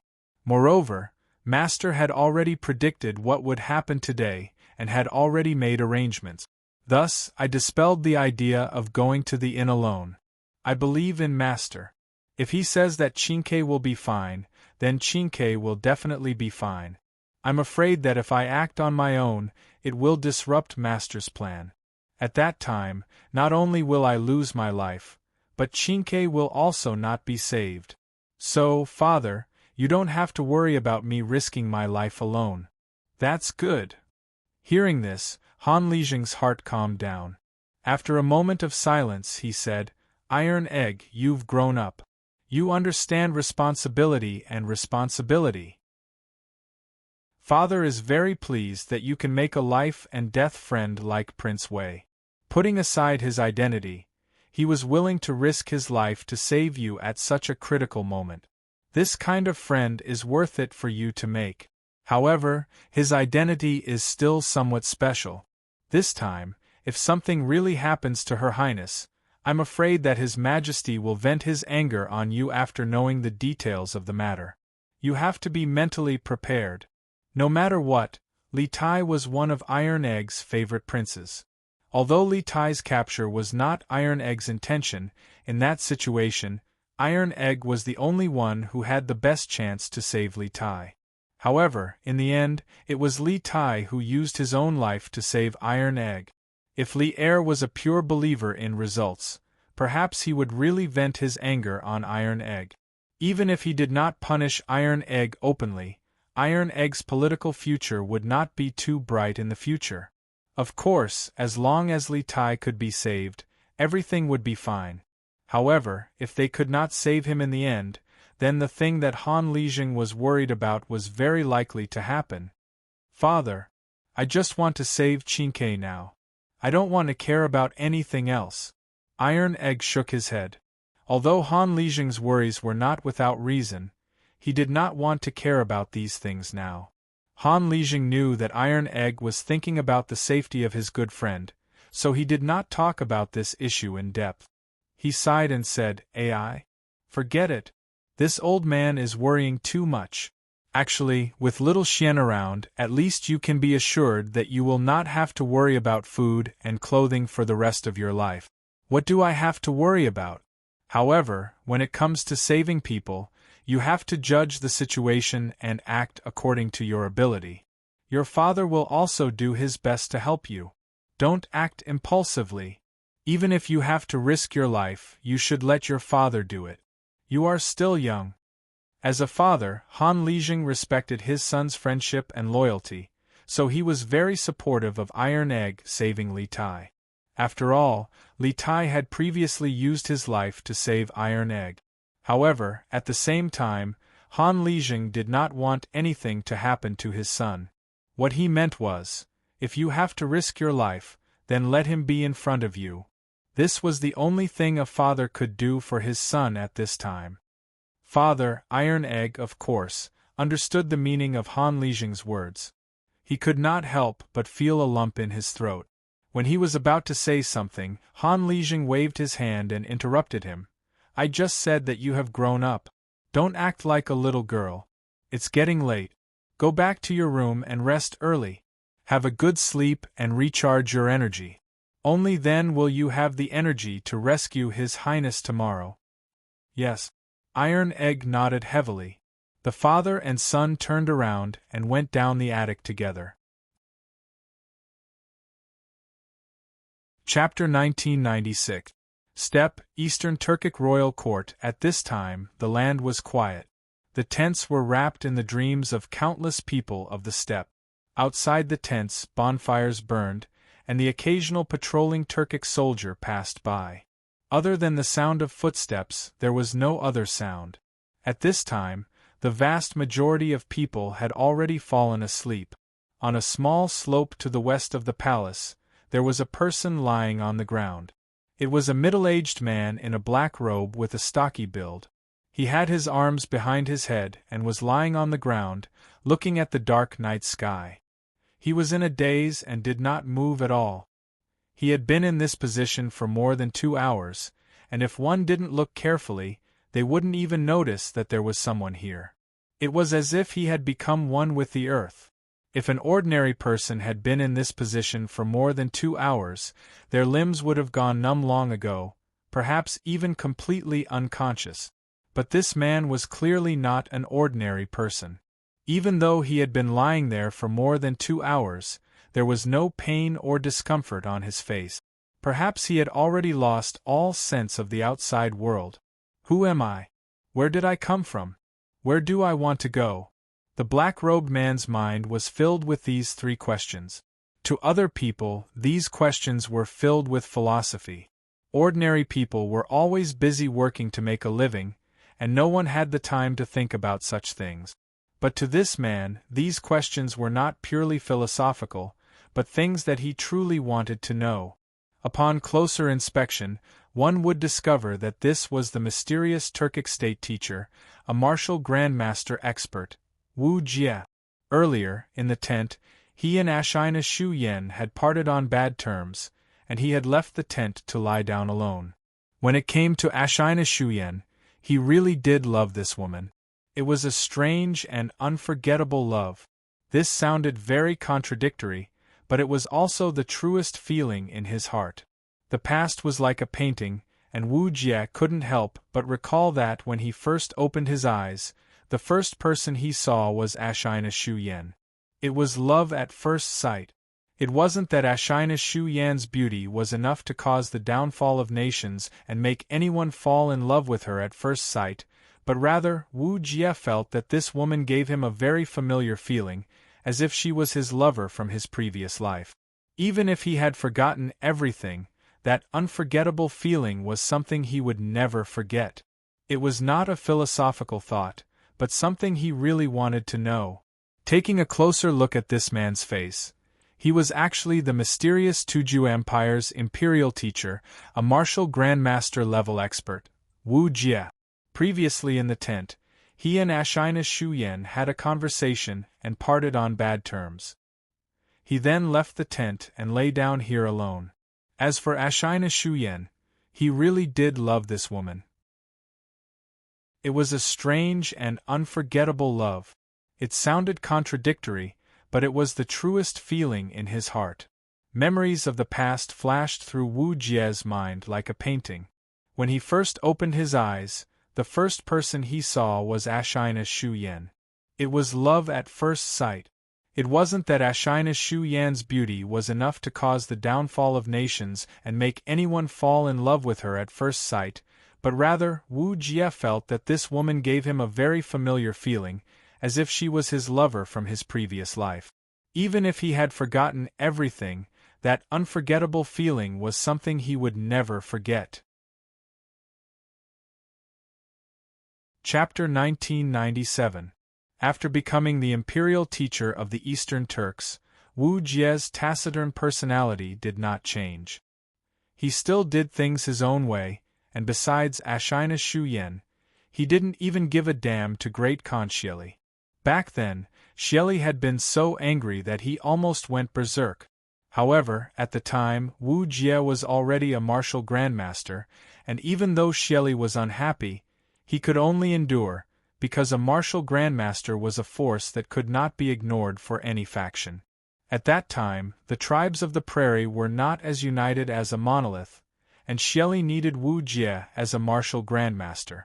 To those tribes that did not submit to him, Wu Jie was the greatest deterrent. Coupled with the fact that Xieli's most beloved daughter had always stood on Wu Jie's side, Xieli had turned a blind eye to Wu Jie's arrogance and rudeness. This directly led to Wu Jie's status in the Eastern Turks becoming more and more transcendent. He only needed to listen to Xieli's orders. Cough, cough. Although there were times when he ignored Xieli's orders, he had still helped Xieli a great deal on important matters. Therefore, although Xieli was occasionally annoyed by Wu Jie's disobedience, he still relied heavily on Wu Jie.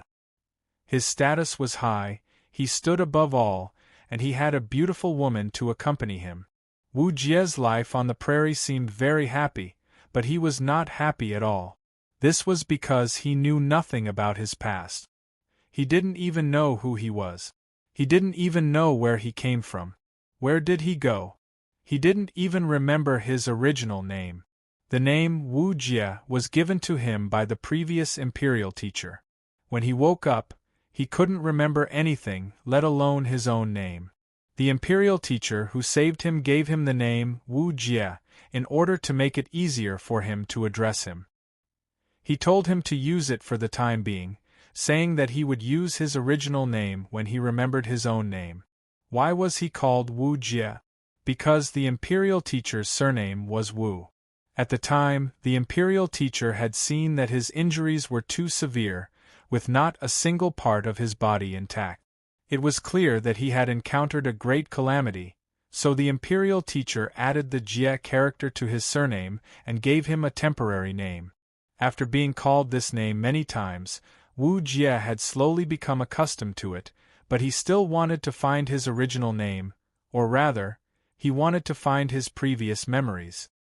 He had asked Ashina Shuyan more than once about his past, but Ashina Shuyan insisted that she didn't know him before and that it was the old imperial teacher who picked him up when he was out traveling. Although Ashina Shuyan spoke with confidence, Wu Jie intuitively felt that his lover wasn't telling him the truth, as if she was deliberately hiding something. In addition, there was another thing that puzzled Wu Jie. That was, under normal circumstances, even if a person lost all their memories of the past, they definitely wouldn't lose their memory of language, because it was impossible for someone with amnesia to forget how to speak, right? Everyone was born with the gift of language, and the ability to speak had long since become muscle memory. It was a kind of instinct. In most cases, people with amnesia would only forget the people and things of the past, but they would not forget the instincts of speaking and walking. Wu Jie also didn't forget how to speak, but the crux of the problem was that not only did he not forget, but he also knew how to speak two languages, Turkic and Chinese. A person's language skill was an instinct, and it wasn't something that could be forgotten, but at the same time, this kind of instinct didn't come out of nowhere.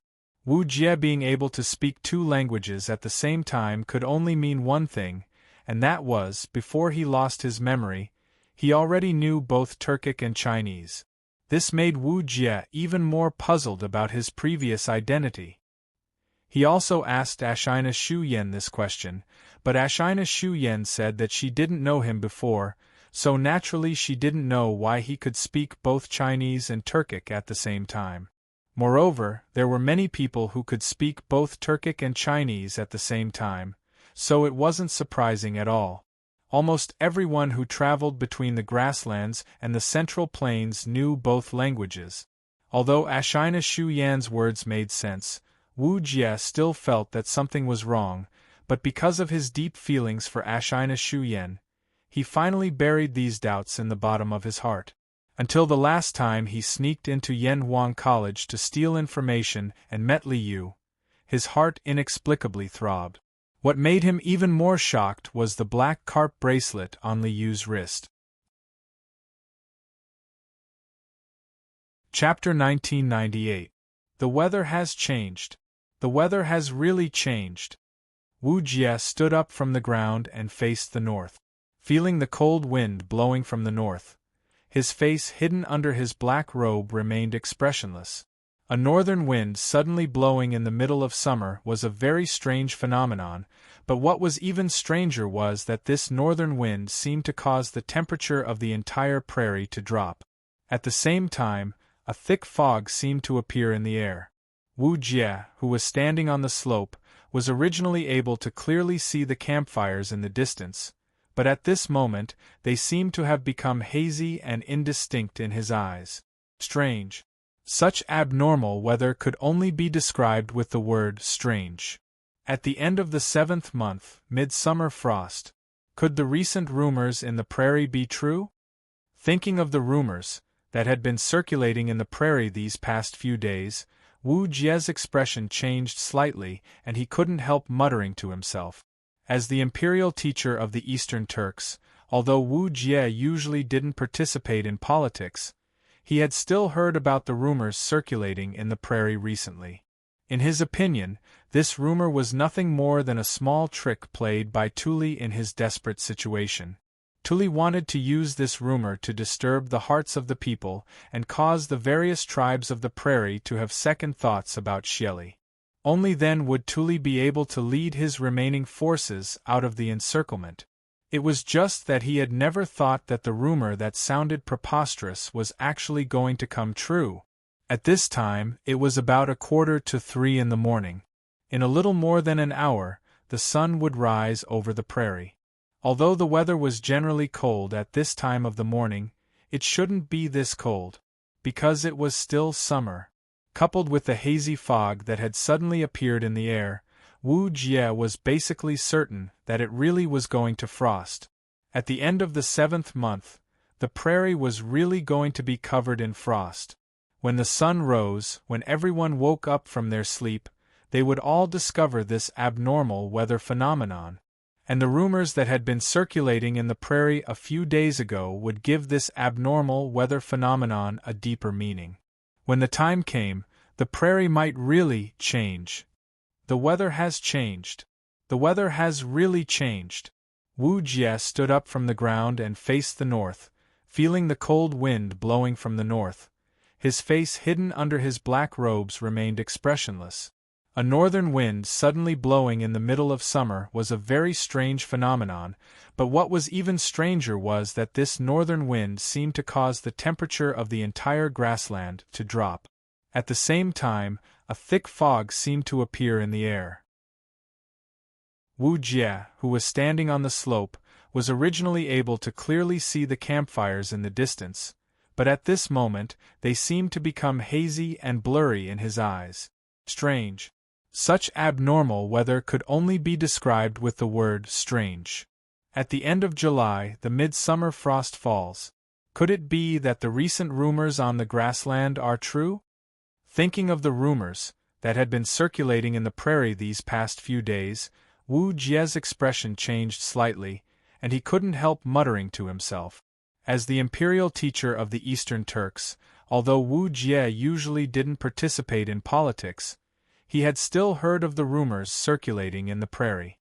In his opinion, this rumor was nothing more than a small trick played by Tuli in his desperate situation. Tuli wanted to use this rumor to disturb the hearts of the people, causing the various tribes of the prairie to have second thoughts about Xieli. Only then would Tuli be able to lead his remaining forces out of the encirclement.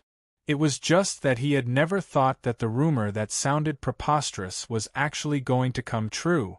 At this time, it was about 2:45 in the morning, and in a little more than 2 hours, the sun would rise over the prairie. Although the weather was generally cold at this time of the morning, it shouldn't be this cold, because it was still summer. Coupled with the hazy fog that had suddenly appeared in the air, Wu Jie was basically certain that it really was going to be frost. At the end of the 7th month, the prairie really was going to be covered in frost. Chapter 1999. Reporting to Kagan, something bad has happened. Early in the morning, at the first glimmer of dawn, in the Turkic royal court, a Turkic general dressed in armor and with his hair tied in a small braid arrived outside Xieli's sleeping quarters. No, to be more precise, it should be a sleeping tent. The Turkic general slightly bowed and loudly shouted into the tent. This was a very large and luxurious tent, but its scale could not compare to the Khan's large tent that Xieli normally used for discussions. After all, this place was only used for sleeping. Even so, this sleeping tent of Xieli's was still several dozen times the size of other ordinary soldiers' tents. After the Turkic general finished speaking, Xieli's somewhat dissatisfied voice came from within. "Sure, what's the matter? Can't you wait until daybreak?" It was clear that Xieli was still intoxicated in the land of tenderness and had not yet gotten out of bed. Someone had disturbed his sweet dreams, so he was naturally unhappy. However, the person who had disturbed his sweet dreams had a rather special status, so he could only temporarily suppress his anger and listen to what the other party had to say. Yes, this Turkic general was none other than Xieli's subordinate, Great General Ashina Shur. Previously, he had led 50,000 wolf cavalry to infiltrate the Great Tang border and cover Wu Jie's escape, but in the end, he had lost more than 40,000 wolf cavalry in the Great Tang. After returning to the Turks, the defeated Ashina Shur's punishment was naturally Xieli's punishment, but it was only punishment of whipping. Xieli did not strip him of his position. This was because the Eastern Turks were currently in need of people, and Ashina Shur belonged to the Ashina clan and could be considered a direct subordinate of Xieli's. Xieli naturally would not kill him with a single blow. "Kagan, it's snowing outside." Although he could hear a hint of anger in Xieli's voice, he did not shrink back because of this. This was because the matter he had to report was truly far too important. He swallowed, steeled his heart, and directly spoke. The tent was quiet for a few moments.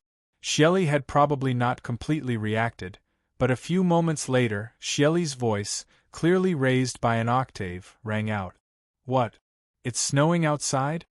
Bang bang bang.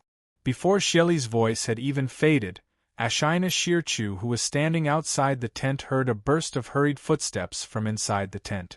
Moreover, the sound was getting closer and closer. The next moment, the tent's curtain was pulled open from the inside.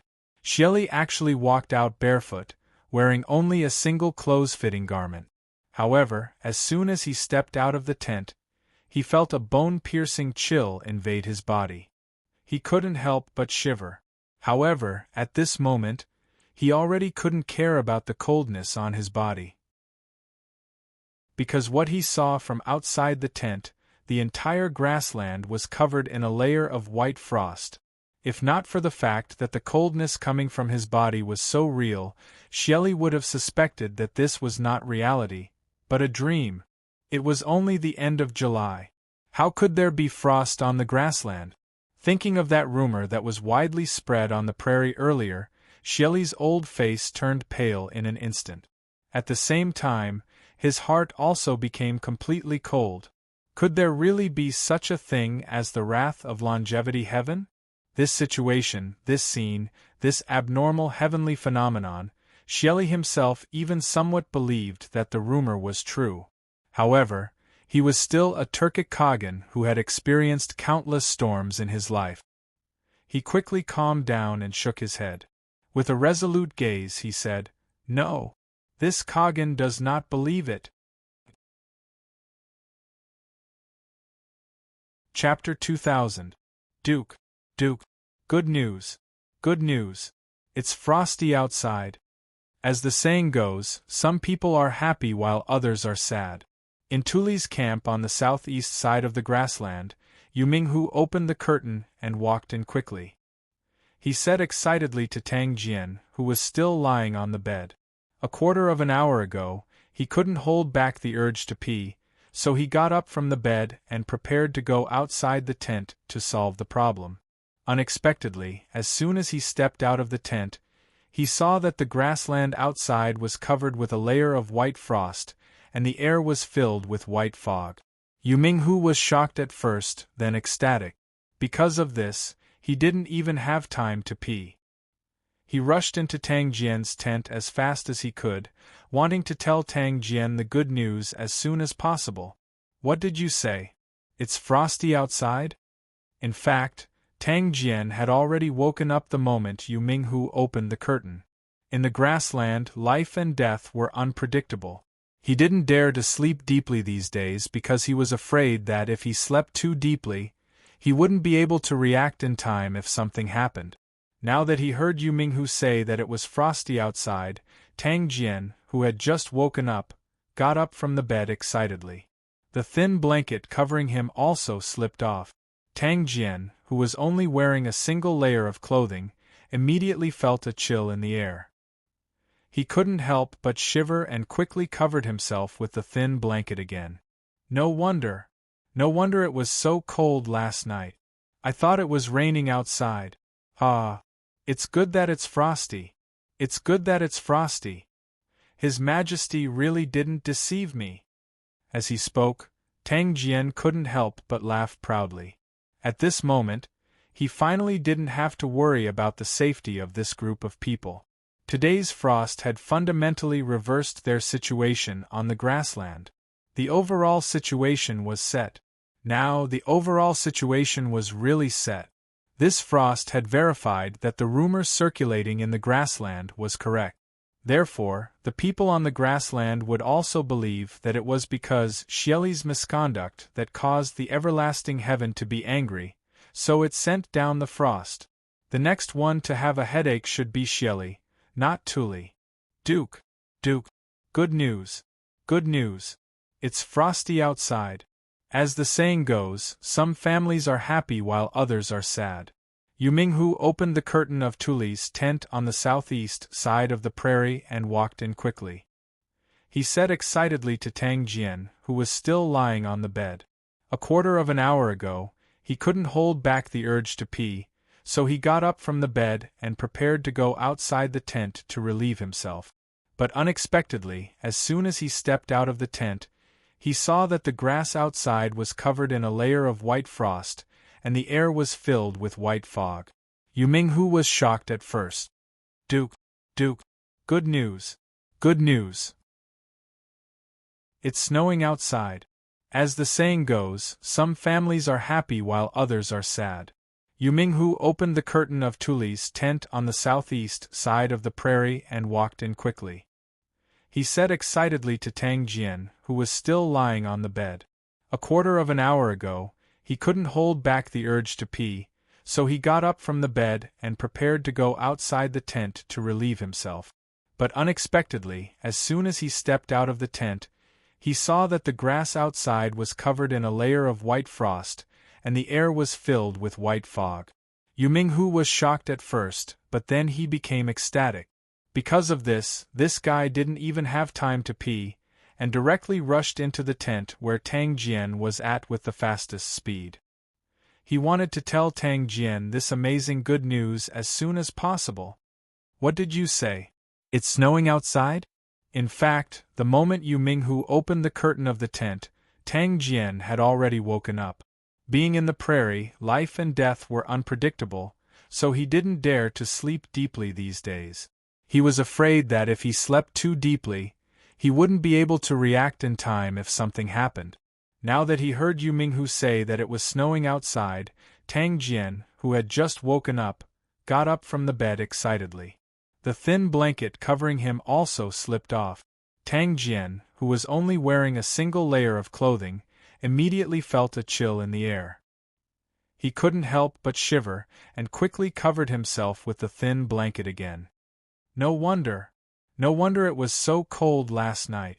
This old man thought that it was raining outside. Ah, it's good that it's snowing. It's good that it's snowing. His Majesty really didn't deceive me. As he spoke, Tang Jian couldn't help but laugh loudly. At this moment, he finally didn't have to worry about the safety of this group of people. Today's frost had fundamentally reversed their situation on the prairie. The outcome was decided. Now, the real outcome was decided. This frost had verified that the rumor circulating in the prairie recently was correct. Therefore, the people on the prairie would also believe that it was because Xieli's misconduct that caused the everlasting heaven to be angry, so it sent down the frost. The next one who should have a headache should be Xieli, not Tuli. Chapter 2001. Mother, Mother, it's snowing. It's snowing outside. What? It's snowing? How is that possible? Father, it's snowing outside. What? It's snowing outside? It's snowing in July. Is the rumor true? It's Tungri Heaven's punishment. Tungri Heaven, calm down. Tungri Heaven, calm down. Unlike usual, the tranquil grasslands were bustling with noise and excitement early in the morning. The herdsmen who had woken up early came out of their tents and saw a vast expanse of whiteness outside their tent. When they thought of the rumors that had been circulating in the grasslands a few days ago, the entire grasslands were in an uproar. Wutua family, the chief has ordered you to go to the tribe's main tent immediately for a meeting. No mistakes. Chisua family, the chief has ordered you to go to the tribe's main tent immediately for a meeting. No mistakes. At the same time, after discovering the abnormal weather today, the leaders of each tribe instantly realized that the frost was likely to cause a huge change in the current situation of the grassland. Therefore, they hurriedly sent people to inform each family in the tribe to come to the tribe's main tent for a meeting to decide the future direction of the tribe. In addition, the spies that Tuli had arranged in each tribe also began to move. Xieli's misconduct has angered Tungri Heaven. At the end of July, the sky is snowing. If he continues to be the great Khan of the grassland, Tungri Heaven is bound to be angry again. This time it's only snowing. Who knows what will happen next time? We can't let Xieli continue to be the great Khan. That's right. The great Khan has disobeyed Tungri Heaven. If he continues to be the great Khan, Tungri Heaven will be angry and the people of the grassland will never have a day of peace. If Tungri Heaven sends a natural disaster, none of us will survive. We can't let Xieli continue to harm the grassland. It's only July and it's snowing already. What will happen if it's winter? Won't all the cattle and sheep we raise freeze to death? That's right. We can't let Xieli continue to harm the grassland. Mother, Mother, it's snowing. It's snowing outside. What? It's snowing? How is that possible? Father, it's snowing outside. What? It's snowing outside? It's snowing in July. Is the rumor true? This is Tungri Heaven's punishment. Tungri Heaven, calm down. Longevity Heaven, please calm down. Unlike usual, the tranquil grasslands were bustling with noise and excitement early in the morning. The herdsmen who had woken up early came out of their tents and saw a vast expanse of whiteness outside their tent. When they thought of the rumors that had been circulating in the grasslands a few days ago, the entire grasslands were in an uproar. Wu Tuo family, the chief has given orders. Go to the tribe's main tent immediately for a meeting. No delays. Chisua family, the chief has ordered you to immediately go to the tribe's main tent to discuss matters. There must be no delays. At the same time, after the leaders of the various tribes discovered the abnormal weather today, they instantly realized that this frost could very likely cause a huge change in the current situation of the grassland. Therefore, they hurriedly sent people to inform each family in the tribe to come to the tribe's tent for a discussion to decide the future direction of the tribe. Mother, it's snowing. It's snowing outside. What? Is it snowing? How is that possible? Father, it's really snowing outside. What? Was it really frosty? Frost in July? Could it be that the previous rumors were true? This is the punishment of the everlasting heaven. Longevity heaven, please calm down. Longevity heaven, please calm down. Unlike usual, the quiet grassland was bustling with activity early in the morning. The herdsmen who had woken up early discovered a vast expanse of whiteness outside their tents as soon as they came out of their tent. Thinking of the rumors in the grassland a few days ago, the entire grassland immediately boiled over. Wu Tuo family, the chief has given orders. Go to the tribe's main tent immediately for a discussion. There must be no delays. Chisua family, the chief has given orders. Go to the tribe's main tent immediately for a discussion. There must be no delays. At the same time, after discovering the abnormal weather today, the leaders of the various tribes instantly realized that this frost could very likely cause a huge change in the current situation of the grassland. Therefore, they hurriedly sent people to inform each family in the tribe to come to the tribe's main tent for a discussion to decide the future direction of the tribe. In addition, the spies that Tuli had arranged in the various tribes also began to take action. Xieli's misconduct has incurred the wrath of the everlasting heaven. At the end of July, frost fell from the sky. If he continues to be the great Khan of the grassland, the everlasting heaven is bound to be angry again. This time it's only frost. Who knows what will happen next time? We can't let Xieli continue to be the great Khan. That's right. The great Khan has disobeyed the everlasting heaven. If he continues to be the great Khan, the everlasting heaven will be angry and the people of the grassland will never have a day of peace. If the everlasting heaven sends a natural disaster, none of us will survive. We can't let Xieli continue to harm the grassland. It's only July now and it's already snowing. If it's winter, what will happen? Won't all the cattle and sheep we raise freeze to death? That's right. We can't let Xieli continue to harm the grassland. Chapter 2002. Qigong Heili and Guzhang Jiming's expectations were not wrong. After the abnormal weather of frost appeared in the grassland, the Qigong tribe had yet to make any moves. On Shui Yentua's side, the barbarian man was already rubbing his fists and preparing to start a war. As soon as he knew about the frost on the grassland, the barbarian man ordered most of the tribal warriors who were attacking Tuli at the front line to secretly withdraw back. As for the vacancies at the front line, he sent some of the old, weak, sick and disabled people as well as Han captives to the front line to make up the numbers. In this way, the old man quietly replaced the old man with the new one, directly withdrawing the most elite forces of Shui Yentua's tribe and gathering them together, ready to launch an attack on Xieli at any time. At the same time, the barbarian man also secretly sent people to the Qigong tribe, the Bayegu tribe, the Hueha tribe, the Puga tribe, the Tongluo tribe and more than 10 other tribes to send letters, inviting the tribal leaders to discuss a meeting at Shui Yentua's tribe at noon today. On the surface, it was to discuss the war against Tuli's tribe, but in fact, his real purpose was clear to everyone. He wanted to take advantage of this heaven-sent opportunity to unite all the heroes of the grassland to challenge Xieli's position as the Great Khan. His wild ambition was as clear as day. At this time, all the tribes on the grassland were already in a state of panic. The people all saw this morning's frost as a heavenly punishment from Tungri heaven. They were also worried that if Xieli continued to be the Great Khan, Tungri heaven would send an even more severe heavenly punishment to the grassland. Therefore, the voices of overthrowing Xieli could be said to be incessant in the grassland tribes. The royal court.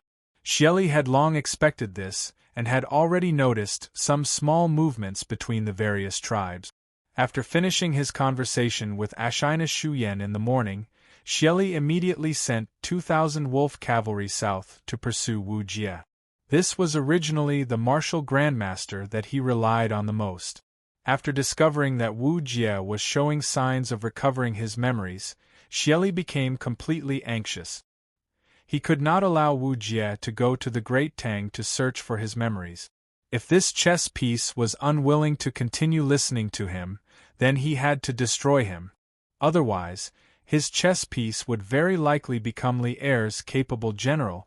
But now that the midsummer frost had descended and the prophecy had come true, the grasslands were in the midst of an eventful period, and it was very likely that the grasslands would descend into chaos as a result. For Xieli, the most urgent matter right now was not to send people to Taiyuan to rescue Zhao Dian, capture the Yanhuang College teachers and students, nor was it to dispatch an army to pursue and kill Wu Jie. Instead, it was to stabilize the situation in the grasslands and prevent some tribes from taking advantage of the situation to cause chaos and threaten his ruling position in the grasslands.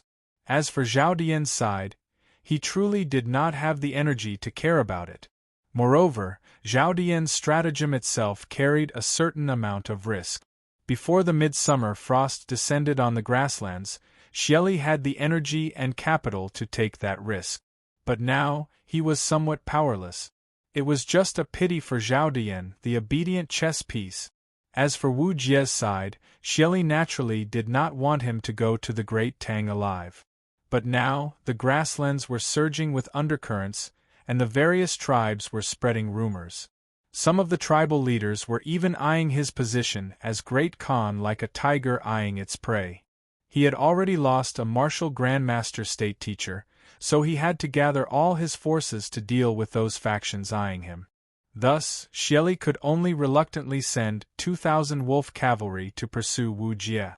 As for whether these 2,000 wolf cavalry could catch up, and whether they could keep Wu Jie here after catching up, Xieli did not hold out much hope. Chapter 2003.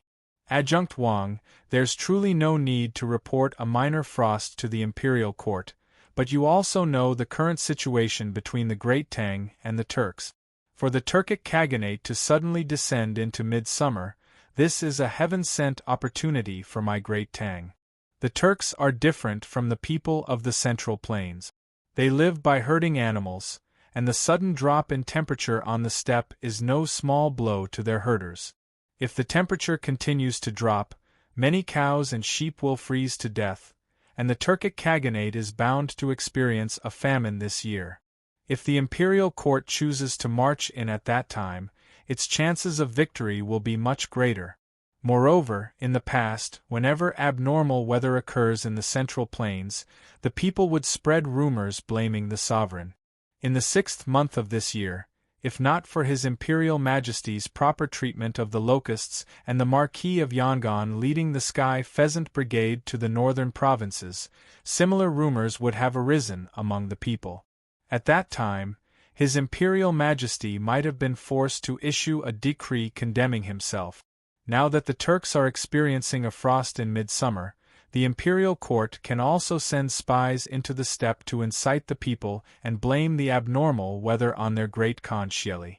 This way, the Turks will inevitably fall into internal strife, and the imperial court will have an easier time attacking the steppe. In the northern part of Yun province, in the border army camp, the dark-faced general did not immediately answer the question of the officer next to him. After a few moments of hesitation, he led the officer out of the drilling ground while slowly analyzing the situation. It wasn't hard to tell from the dark-faced general's words that he knew nothing about Li Erxian's plan to send Tang Jian into the steppe. But to everyone's surprise, one of the plans he had analyzed was actually in line with the division plan Li Zishuan had proposed to Li Erxian. In this aspect, he and Li Zishuan truly were great minds think alike. Adjunct Wang had initially been unconcerned by the dark-faced general's plans, but after hearing the analysis, his mouth dropped open in shock, and then his face lit up with admiration. General Su truly has great foresight. You were able to see so many opportunities from a single abnormal phenomenon. No wonder Duke Wei sent Your Excellency here. With Your Excellency in Cloud Province, the Turkic Khagan will feel like he's sitting on a bed of needles. General Su. The black-faced general's surname was Su, and his given name was Lai. His courtesy name was Fong, and his courtesy name was Fong. Although in the history books of later generations, he was a famous general of the Tang Empire who destroyed 3 kingdoms and captured their masters alive. But now, he was just an unknown general in the army.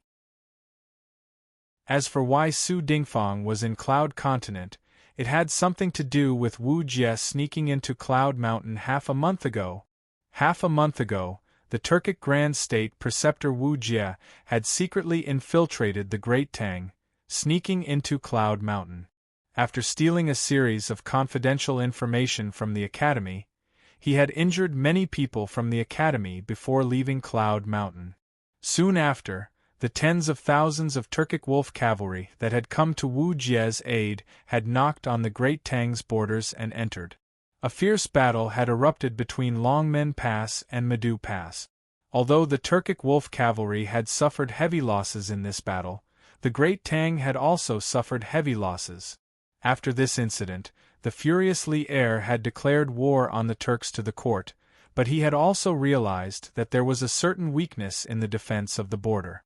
Thus, he had ordered the Bureau of Military Personnel to send more officers to the Great Tang border to strengthen the defenses and prevent the Turkic army from sneaking into the Great Tang again. The current Minister of War was still Li Jing, and Su Dingfang just so happened to have some relationship with Li Jing. He had known Li Jing for a long time and had served under Li Jing as a soldier. He had received Li Jing's teachings in the art of war and strategy, so he could be considered half a disciple of Li Jing. In order to ensure that the defense of Cloud Continent was secure, Li Jing had sent Su Dingfang to Cloud Continent to assume the post of UG General. Chapter 2004. 7 in the morning, in Taiyuan, the sky was already bright. Wang Liaoyuan, Wang Yu, Fang Gongting, Li Junxian, Du Gufei, and Han Li Jingying were gathered in the front hall of the relay station to discuss the matter of rescuing Li Tai. Iron Egg and Emo Chui were worried about Li Tai's safety, so they were also listening in. As the highest-ranking administrator of Taiyuan City, Li Junxian naturally sat at the head of the table. Seeing that everyone was present, he cut to the chase and got straight to the point. Half an hour ago, this general received news from the Chang 100 Cavalry Department regarding Zhao Dian's identity. Zhao Dian was originally the county magistrate of Beizhou's Qinghe County. He was extremely fickle and skilled in flattery. As an official, he only cared about the common people, causing the locals to complain. According to the investigation of the 100 Cavalry Department, during the reign of Wuda, many local officials secretly sent money to the hidden crown prince to help him develop his power. Zhao Dian was one of them. In just 2 short years, he sent more than 50,000 strings of stolen money to the hidden crown prince through the provincial governor of Beizhou. In the 9th year of Wuda, the hidden crown prince was killed in a coup at the Xuanwu Gate, and His Majesty ascended the throne. Zhao Dian was worried that His Majesty would settle accounts with him, so he left Beizhou and went to the steppe to seek refuge with Xieli. Although this person was good at bootlicking and flattering, he also had some real ability. After escaping to the grassland, Zhao Dian very quickly obtained Xieli's appreciation. Moreover, with Xieli's support, Zhao Dian began to reform the official system on the grassland. Moreover, he himself was also in charge of a mysterious army, a team of experts selected from the Han captives and formed from them. This general speculates that this army under Zhao Dian's command should be the group that attacked the relay station last night. In recent years, Zhao Dian has very likely used their identities as Han to plant them in various provinces of the Great Tang to gather intelligence. Previously, when the teachers and students of Yanhuang Academy left Yunshan and were preparing to go north to build a telegraph relay station, it is very likely that they had already been noticed by the spies that Zhao Dian had planted near Chang'an City, so he had enough time to complete this series of arrangements in Taiyuan City. Everyone in the room was stunned by Li Juanxian's words. Although some of this information was based on Li Juanxian's conjectures, most of it was because Li Junxian had received a telegram from the Imperial Astronomer of Chang'an this morning. The 100 Horsemen Division had used the Imperial Astronomer to send a telegram to him. Yesterday afternoon, Li Junxian truly had sent a messenger pigeon to order the 100 Cavalry Department in Chang'an to investigate Zhao Dian's identity. But given the speed of the messenger pigeon, the 100 Cavalry Department would only receive the letter in the second half of the night. It was simply impossible for them to find out Zhao Dian's identity in just a few hours. In truth, last night, when Li Er learned that Li Tai had been captured by a Turkic spy, he had given Zhao Song an order to use all means at his disposal, including the 100 Cavalry Department. They had to find out Zhao Dian's identity and background before daybreak. After receiving the order, the 100 Cavalry Department immediately began to move. After spending the night reading through countless files, they finally found some information on Zhao Dian. Zhao Song brought this information to Li Er, and had a junior eunuch from the Imperial Astronomer help the 100 Cavalry Department send a copy of Zhao Dian's information to Li Junxian so that he could rescue Li Tai. This Zhao Dian used to be a local official of my Great Tang, but now he's willing to be the running dog of the Turks. Truly abominable. Dugu Feiying angrily waved his fist as he viciously spat. Chapter 2005. That's good. In the front hall of the relay station, Li Junxian nodded in agreement. Army Attaché Fang and the majority of his subordinates will be responsible for the security of Taiyuan City. Governor Wang and the bailiffs of Taiyuan City will be responsible for the security of the city. Until His Highness is rescued, the gates of Taiyuan City will remain closed. While the gates are closed, the lives of the common people will be somewhat affected, but given the rations stored in Taiyuan City, their food and drink shouldn't be affected. In the next few days, everyone must ensure that the city does not fall into chaos. If there is a shortage of supplies in the city, you can send someone out to purchase supplies and transport them back to the city to provide for the daily needs of the common people. This lowly official, this general, will go. Wang Liaoyuan and Fang Gongting bowed and accepted the order. One of them was in charge of Taiyuan City's government affairs, while the other was in charge of its military affairs. Now that the situation was urgent, they could finally work together. Seeing that Wang Liaoyuan and Fang Gongting had their own missions, Dugu Feiying eagerly looked at Li Junxian, clearly hoping that Li Junxian would quickly assign him a mission. Li Junxian did not disappoint him, turning to Wang Chong.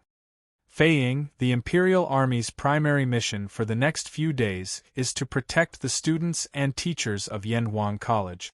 Although the Turkic spies have kidnapped His Highness, there's a high chance that they've come for the students and teachers of Yanhuang College. The construction of the telegraph relay station in Taiyuan City is bad news for the Turks, so they'll definitely do everything they can to obstruct, destroy, and even kidnap the students and teachers of the college. We have to be on guard against this. We can't let the Turkic spies take any more hostages. Okay, but is that all? Dugu Feiying nodded, but when Li Junxian seemed to have nothing else to say, he couldn't help but say in dissatisfaction, "General Li, the Turkic spies almost took my big brother's life. I must participate in this operation to rescue King Wei." Li Junxian thought about it, but in the end, he did not refuse Dugu Feiying's request.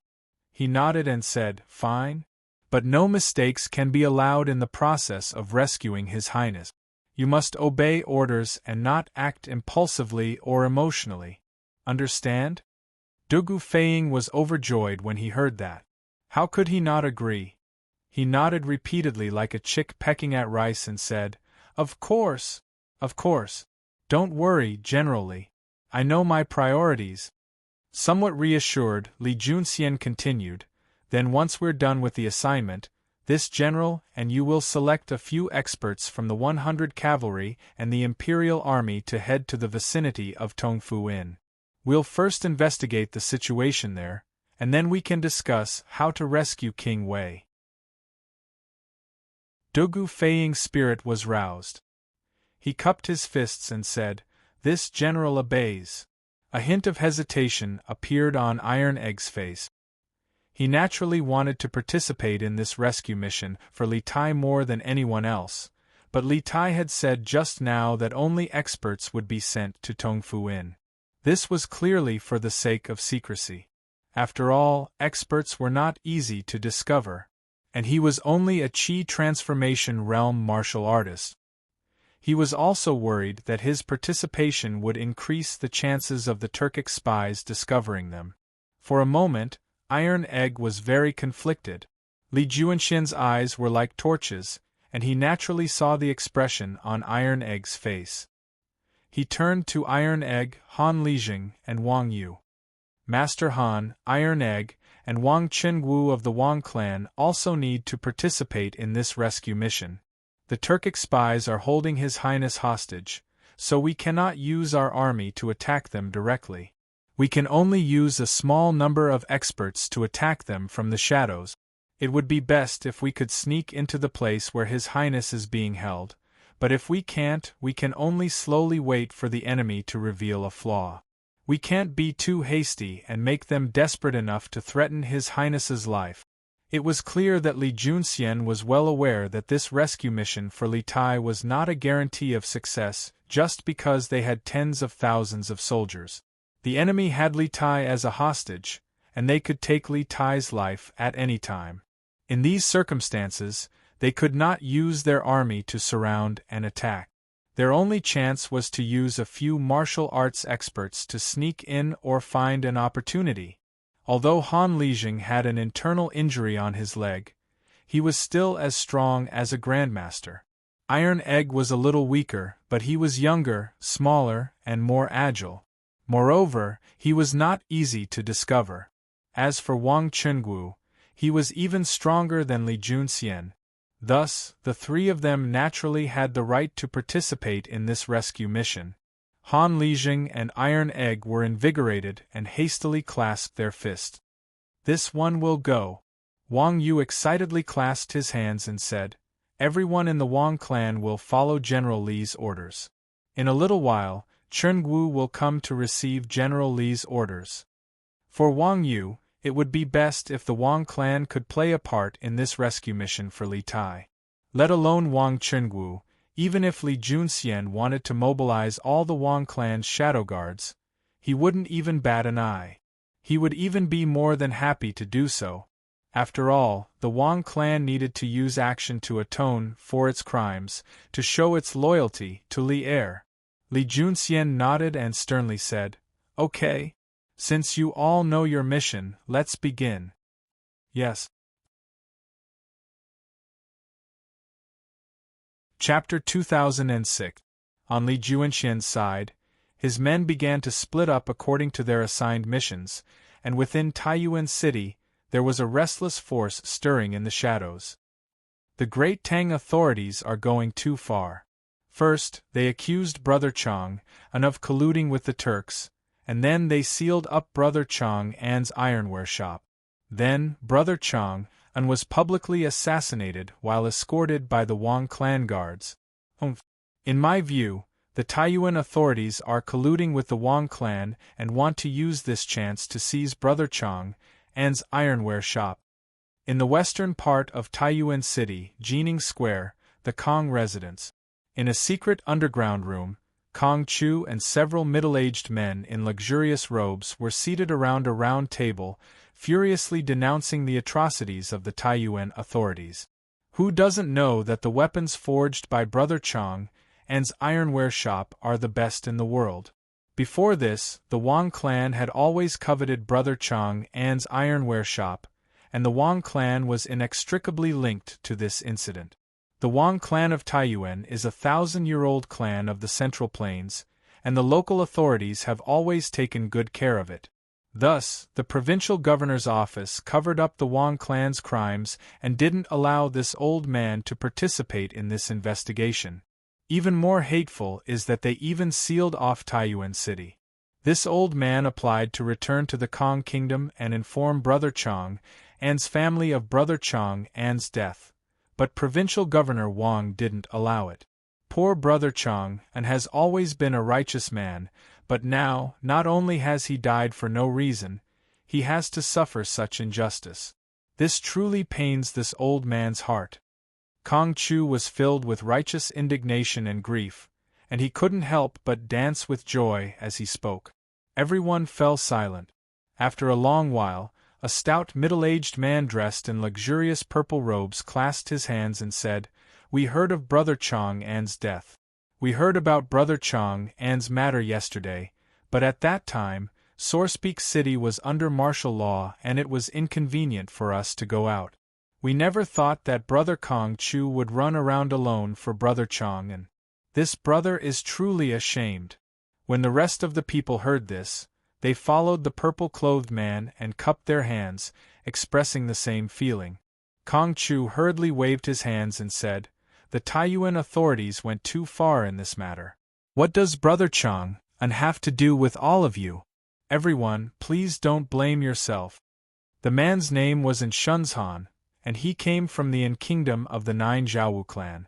On Li Juanxian's side, his men began to split up according to their assigned missions, and within Taiyuan City, there was a restless force stirring. The great Tang's officials have gone too far. First, they accused Brother Chang An of colluding with the Turks. Then, they closed down Brother Chang An's ironware shop, following which, Brother Chang An was openly assassinated under the escort of the Wang clan's guards. In my opinion, the Taiyuan government is colluding with the Wang family. They want to take this opportunity to seize Brother Chang An's ironware shop, west of Taiyuan City, Jining Square, Kong Manor. In an underground secret room, Kong Chu and several middle-aged men dressed in fine clothes sat around a round table. They were currently angrily complaining about the atrocities committed by the Taiyuan government. Who doesn't know that the weapons forged by Brother Chang An's ironware shop are the best in the world? Before this, the Wang clan has been drooling over Brother Chang An's ironware shop for a very long time. There is no way that the Wang clan can escape its involvement in this matter. Moreover, the Wang clan of Taiyuan is a 1,000-year-old clan of the Central Plains, and the local government has always taken great care of it. Thus, the provincial governor's residence covered up the Wang clan's crimes and did not allow this old man to participate in this investigation. Even more detestable is that they even sealed off Taiyuan City. This old man applied to leave the city and return to the Kong Kingdom to inform Brother Chang An's family of the grievous news of Brother Chang An's death, but Governor Wang refused. Poor Brother Chang An, who has devoted his life to justice and justice, has not only died a dubious death, he has also suffered such injustice. This truly pains this old man's heart. Kong Chu was filled with righteous indignation and grief, and when he spoke of his grief and indignation, he couldn't help but dance with joy. Everyone fell silent. After a long while, a stout middle-aged man dressed in fine purple robes clasped his hands and said, "We heard of Brother Chang An's death. We heard about Brother Chang An's matter yesterday, but at that time, Sorespeak City was under martial law and it was inconvenient for us to go out. We never thought that Brother Kong Chu would run around alone for Brother Chang An. This brother is truly ashamed." When the others heard this, they followed the purple-clothed man and clasped their hands to express their feelings. Chapter 2007. Why haven't the gates opened today? Lord Soldier, how long will the gates be sealed? In the past, the Celestial King clan had both openly and covertly mobilized to search for Zhu Xiecheng and Kong Chang'an. Yesterday, the 10,000 soldiers of the Bing Province barracks had spread to every corner of Taiyuan City, searching from house to house for the weapons smuggled out of the Chu ironwork. Taiyuan City had already been sealed for 2 days. The citizens went from their initial fear to accepting reality and slowly calming down. However, today was already the 3rd day and there were still Bing Province barracks soldiers everywhere in the city. The 4 city gates were still sealed. Some of the citizens could no longer remain calm. They woke up very early and went to the city gates to ask the general guarding the city gate. On the orders of Army Attaché Fong and Governor Wang, the gates are sealed and the Turkic spies hidden in Taiyuan City are to be captured. For the next few days, no one is allowed to enter or leave Taiyuan City until all the Turkic spies have been captured. Taiyuan City's defenses had long ago been taken over by the soldiers of the Bing Province barrack. These soldiers clearly knew more about what had happened in the city in the last few days than the ordinary people, and they coldly replied, "What? Turkic spies in Taiyuan City? Then when will the government capture all the Turkic spies?" No comment. The people who had been rebuffed by the Guard General could do nothing but return home in disappointment. In truth, no one knew when the Turkic spies would be captured, and the Guard General naturally couldn't answer. Moreover, the provincial governor's residence had yet to announce to the public that Li Tai had been captured by the Turkic spies, so the soldiers of the Bing Province barracks did not say anything. The sun had just risen, revealing half of its face from the east.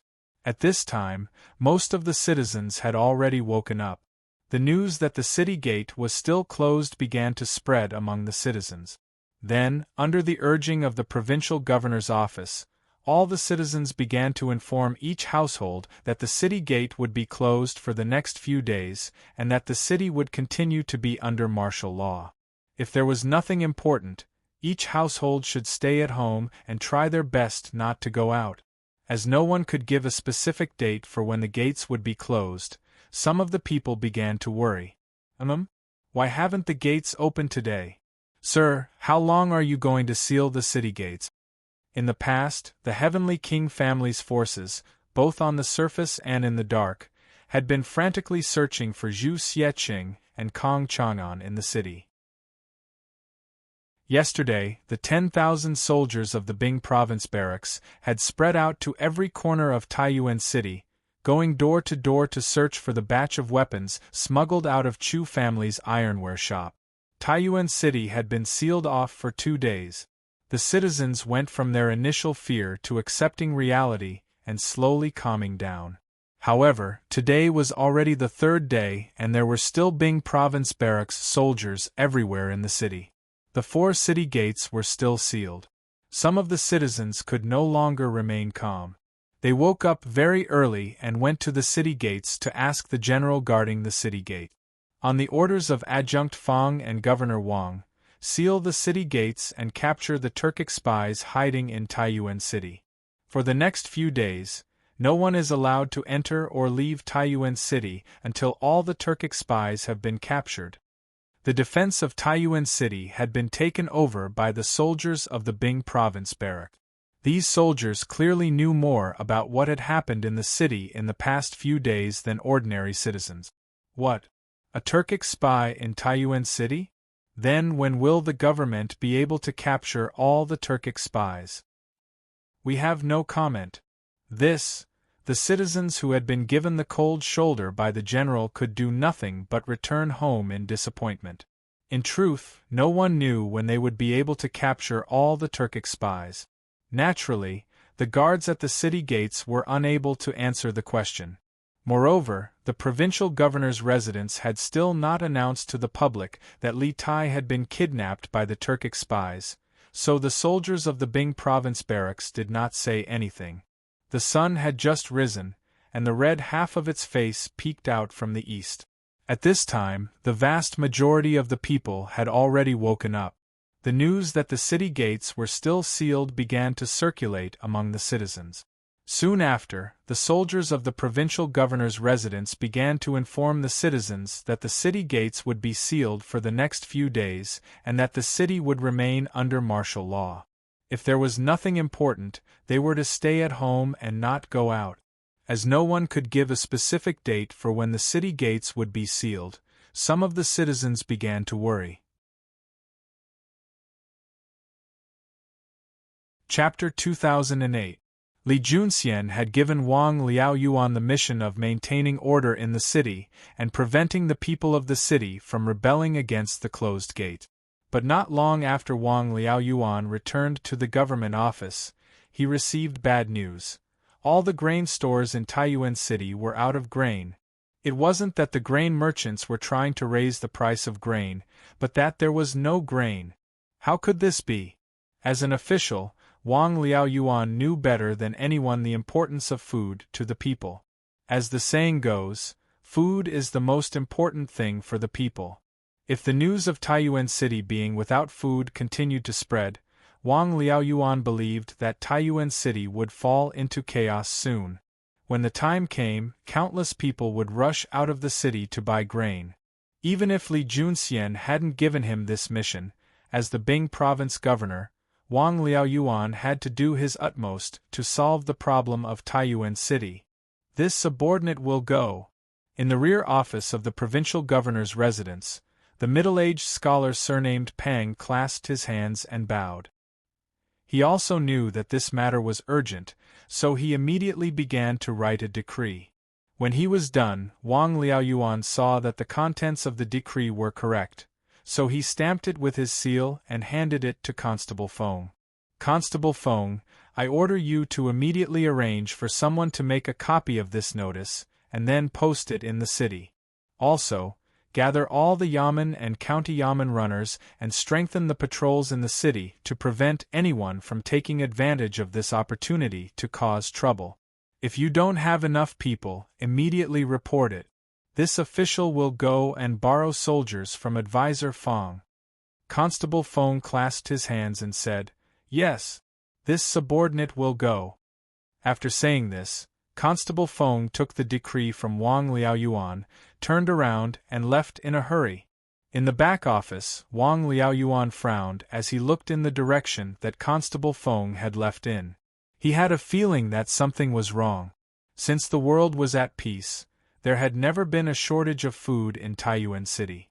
Although the 4 city gates of Taiyuan City had been sealed off for the past 2 days, even if Taiyuan City had been sealed off for 10 days to half a month, there would still be enough food for the hundreds of thousands of people in the city. But now, all of the grain stores in the city had suddenly run out of food. This made Wang Liaoyuan, who had calmed down, feel that something was wrong. Was someone playing tricks in the shadows? Wang Liaoyuan couldn't help but wonder.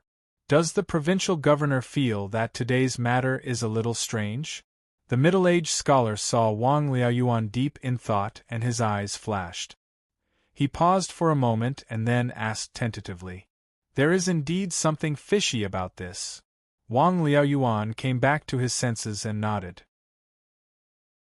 Mr. Pang, did you notice something? Scholar Pang shook his head and said, Even the provincial governor can't tell, so how can I? But this Pang feels that Taiyuan City has only been sealed for 2 days. With the world at peace and the great Tang free of war, the grain stores in the city shouldn't have run out of grain, and the people in the city shouldn't have been fighting over grain. There must be some secret behind this. Perhaps someone was manipulating all of this in the dark. Moreover, the major grain stores in the city are only experiencing a shortage of grain.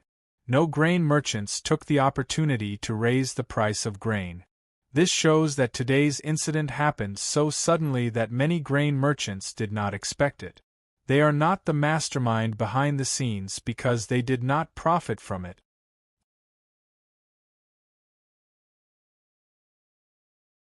Chapter 2009. Ha ha ha. Wonderful. Wonderful.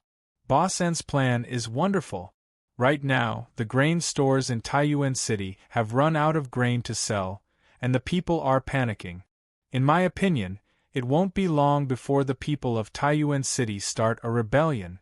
When the time comes, let's see if Provincial Governor Wang will still seal the city gates. West of Taiyuan City, Jining Square, Kong Chu, Kong Songping, and Shunzhan, and the others were still seated around the round table.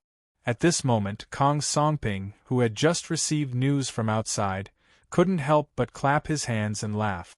That's right, that's right. Boss N's plan is to remove the firewood from under the cauldron, throwing Taiyuan City into chaos.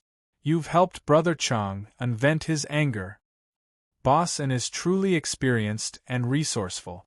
I'd like to see how the Taiyuan government can continue to be arrogant. As soon as Kong Songping's voice fell, a few people immediately sent flattering words to Shunzhan. The atmosphere in the secret room was peaceful, and the dark clouds that had hung over everyone's heads seemed to have dissipated. The sky was clear after the storm, but Shunzhan himself did not seem happy that his plan had worked. His face was expressionless, as if he was pondering something. Kong Chu was a meticulous person who was best at reading people's expressions. Seeing this, he couldn't help but ask, Brother N, now that the Taiyuan provincial governor's mansion is in chaos, and we've helped Brother Chang unvent his anger, why don't you seem happy? After hearing Kong Chu's words, everyone quieted down and turned their eyes to Shunzhan. Shunzhan came back to his senses and calmly said, I advise you not to be overly optimistic. This humble and advises everyone not to be too optimistic. No matter what, Taiyuan City is the largest city in the north of the Great Tang. Even if we mobilize our men and empty out all the grain stores in the city, it's still wishful thinking to think that we can defeat the Taiyuan provincial governor's residence. Everyone, don't forget that there are still official warehouses in Taiyuan City. Based on what I know, Taiyuan's official warehouses contain no less than 10,000 shur of grain. With so much grain, the government is completely capable of calming the people in a short time. Xuanshan's words were like a basin of cold water, instantly calming everyone down. Kong Songping anxiously said, Right, there are still official warehouses in Taiyuan City. If Governor Wang takes out the grain from the official storehouse and sells it to the common people, what should we do? Ha ha ha. Wonderful. Wonderful. Boss N's plan was brilliant. Right now, the grain stores in Sourcepeak City have run out of grain to sell. The common people are in a state of panic. In my opinion, it won't be long before the common people of Sourcepeak City rebel. At that time, let's see if that provincial governor Wang will still seal the city gates. In the western part of Taiyuan City, Jining Square, in the underground chamber of Kong Chu's residence, Kong Chu, Kong Songping, and Shunzhan, and the others were still sitting around the round table. At this time, Kong Songping, who had just received the news from outside, couldn't help but clap his hands and laugh. That's right. Boss N has taken drastic measures to deal with the root of the problem, causing Sourcepeak City to instantly fall into chaos. It can be considered as helping Brother Chang unvent his anger. Boss N is truly knowledgeable and resourceful. Let's see how the Taiyuan government can continue to be arrogant now. As soon as Kong Songping's voice fell, a few people immediately sent flattering words to Shunzhan. The atmosphere in the secret chamber was peaceful. The dark clouds that had previously shrouded everyone's heads seemed to have dissipated, and the sky was clear after the rain. On the other hand, Shunzhan himself didn't reveal any joy because his plan had worked. He was expressionless, as if he was pondering something. Chapter 2010. There are guards on the east, south, west, and north sides of the inn. There are 10 guards near the main entrance on the south side, and 3 to 5 guards on the east, west, and north sides. Of course, this is just the defensive strength on the surface. The enemy has also set up many hidden sentries. As I saw just now, there were hidden sentries on the banyan trees on the southwest side of the inn and on the piles of wood on the northwest side. In a corner tower on the southern walls of Taiyuan City, Li Junxian put down his binoculars and looked at Tongfu Inn to the north of the tower. He turned to Wang Chenggu, Han Lijing, Bruiser, and Dugu Feiying. Tongfu Inn is currently heavily guarded, and it wouldn't be an exaggeration to call it airtight. It's almost impossible to sneak in, unless we can instantly take care of all the sentries outside. Otherwise, the moment the Turkic spies in the inn notice anything strange, they'll immediately attack your highness. Yes, Li Juanxian's group had come to scout the area. They wanted to observe the defenses of Tongfu Inn so that they could come up with a plan to rescue Li Tai. For the sake of not alerting the enemy, Li Juanxian's group did not openly approach Tongfu Inn. Instead, they chose a tower in the southern part of Taiyuan City. This place was around 1 li away from Tongfu Inn, making it difficult for them to be discovered. Moreover, this place was on higher ground, making it easier for them to observe the situation around Tongfu Inn. Of course, this was all thanks to the military binoculars Li Junxian had brought from Chang'an. After hearing Li Juanxian's explanation of Tongfu Inn's defenses, everyone couldn't help but deeply frown. Dugu Feiying couldn't help but ask, these fellows are rather cautious. Then what should we do now? We can't just stand here and watch, can we? Li Junxian shook his head, his brow furrowed. He didn't have a good idea of how to deal with the Turkic spies' hole-in-the-wall defense strategy. Most importantly, the enemy had Li Tai as a hostage, so they had nothing to fear. If they wanted to rescue Li Tai, they had to do it secretly and without anyone noticing. The atmosphere in the room froze for a moment. Iron Egg's mind began to whirl. Suddenly, a thought occurred to him, and he couldn't help but ask, besides the Turkic spy and Azure Sparrow, is there anyone else in Tongfu Inn? For example, the original tenants or servants of the inn. Li Junxian didn't know why Iron Egg asked this question, but he still replied, no. According to our intelligence, after the Angxi Turk spies chose to settle down in Tongfu Inn last night, they chased out all the staff and guests of the inn. In the process, several guests were injured or killed. There are people guarding the east, south, west, and north sides of the inn. There are a total of 10 people guarding the south main entrance, and 3 to 5 people guarding the east, west, and north sides. Of course, this is just the defensive strength on the surface. The enemy has also set up many hidden sentries. I just saw that there were hidden sentries on the banyan tree to the southwest and on the pile of firewood to the northwest of the inn. In a corner tower on the southern wall of Taiyuan City, Li Junxian put down his binoculars and looked at Tongfu Inn to the north of the tower. He turned to Wang Chenggu, Han Lijing, Bruiser, and Dugu Feiying. Tongfu Inn is currently heavily guarded, and it wouldn't be an exaggeration to call it airtight. It's almost impossible to sneak in, unless we can instantly eliminate all the sentries outside. Otherwise, the moment the Turkic spies in the inn notice anything strange, they'll immediately attack your highness. Yes, Li Juanxian's group had come to scout the area.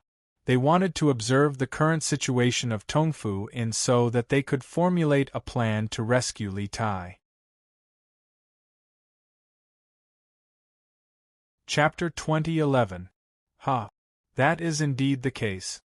On the southern walls of Taiyuan City, Li Junxian used his binoculars to see that the Turkic spies who had just emerged from Tongfu Inn were all exhausted, and some of them were even yawning as they walked. A hint of joy appeared on his face. It seems like this general's predictions were correct. Last night, these Turkic spies were worried that we would try to rescue His Highness, so they remained vigilant the entire night. It seems like they didn't get much sleep last night. Today, the leader of the Turkic spies learned his lesson and began to have his men work in shift. But the Turkic spies who came out to take over the shift didn't sleep well last night. They probably won't be able to last until the afternoon. Then should we move out in the afternoon? Iron Egg's eyes brightened, and he couldn't help but eagerly ask. Although there were several dozen Turkic spies in Tongfu Inn, Iron Egg was extremely confident in the strength of his side. After all, they had 2 Grandmaster-level experts, and both of them were at the middle Grandmaster level.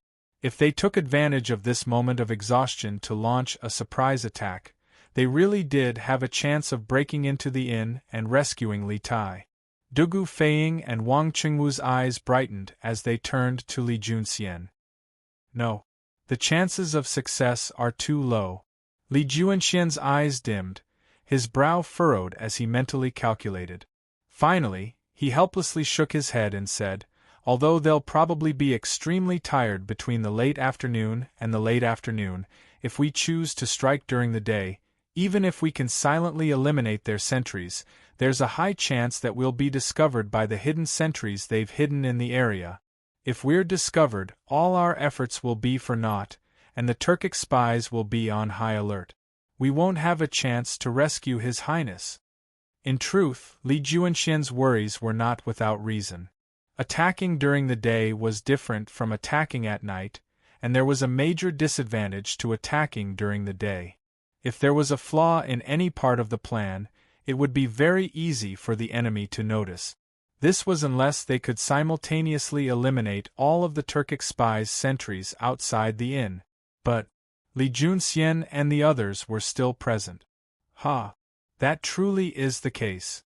On the southern walls of Taiyuan City, Li Junxian used his binoculars to see that the Turkic spies who had just emerged from Tongfu Inn were all exhausted, and some of them were even yawning as they walked.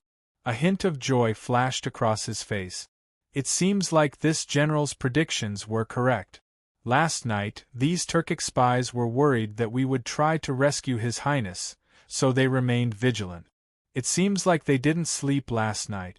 Today, the leader of the Turkic spies learned his lesson and began to have his men take turns to work. However, the Turkic spies who came out to take over the shift didn't sleep well last night. I reckon that they won't be able to last until the afternoon.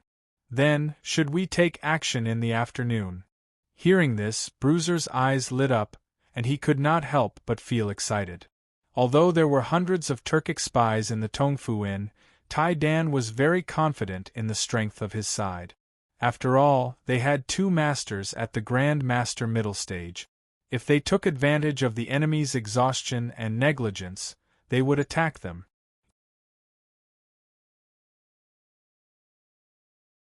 Chapter 2012. TSK. What are you being so cocky for? Let's see how arrogant you can be after I'm rescued. Within the Tongfu Inn, Li Tai cast a disdainful glance at Xian Ye's back as he muttered in a low voice. Of course, words were words, but filling one's stomach was still the most important. Li Tai went downstairs with a full stomach and arrived at the hall on the first floor. He saw that the table in the middle of the hall had already been set up. Li Tai went up to take a look. There were 3 dishes and 1 soup. Although he didn't know how it tasted, it looked quite sumptuous. At that moment, Li Tai did not stand on ceremony. He sat down directly and began his breakfast journey, which was like a whirlwind sweeping away the clouds. Although he was imprisoned, this didn't affect Li Tai's appetite. Of course, this had a lot to do with the fact that Xian Yi and the others didn't dare to harm his life. Since he couldn't leave this damned place for a while, and there was no danger to his life by staying here, then why was he still on tenterhooks? Wasn't he just looking for trouble for himself? So, in the entire Tongfu Inn, Li Tai was the person that was living the most comfortable life. He didn't have to worry about food or clothing. How was he like a hostage? He was clearly a lord. You seem to treat this King Wei very well. Not only do you provide him with good food and drinks, but you also don't let people tie his hands and feet. Aren't you afraid that he'll escape? Don't you know that our lives are all tied to him? At the corner of the corridor on the second floor of the inn, Xian Yi and Sky Eagle were silently watching Li Tai on the first floor. At this moment, Sky Eagle suddenly withdrew his gaze and looked at his companion beside him as he asked meaningfully. Xian Ye's expression didn't change, but his heart suddenly tightened. He said coldly, "You also know that our lives are tied to him? It's precisely because of this that I let him stay here with good food and drink. He's a smart person. Give him some benefits and he'll do his best to cooperate with us. If he's pushed to the edge and fights to the death, can you bear the consequences?" Fight to the death? He's a prince after all. His status is noble. How could he bear to die? Sky Eagle said disapprovingly. Xian Yi shook his head and said, "No. You don't know him well enough. Although he is a prince, he does not have the arrogant and unruly nature of those princes. His thoughts are meticulous and he is not a coward. Otherwise, when you went to the guest room to capture him last night, he would not have used his own life to force you to let go of his companions." At first, Sky Eagle wanted to refute, but the second half of Xian Ye's sentence caused him to involuntarily recall the scene of him capturing Li Tai in the Taiyuan courier station's Iching pavilion last night.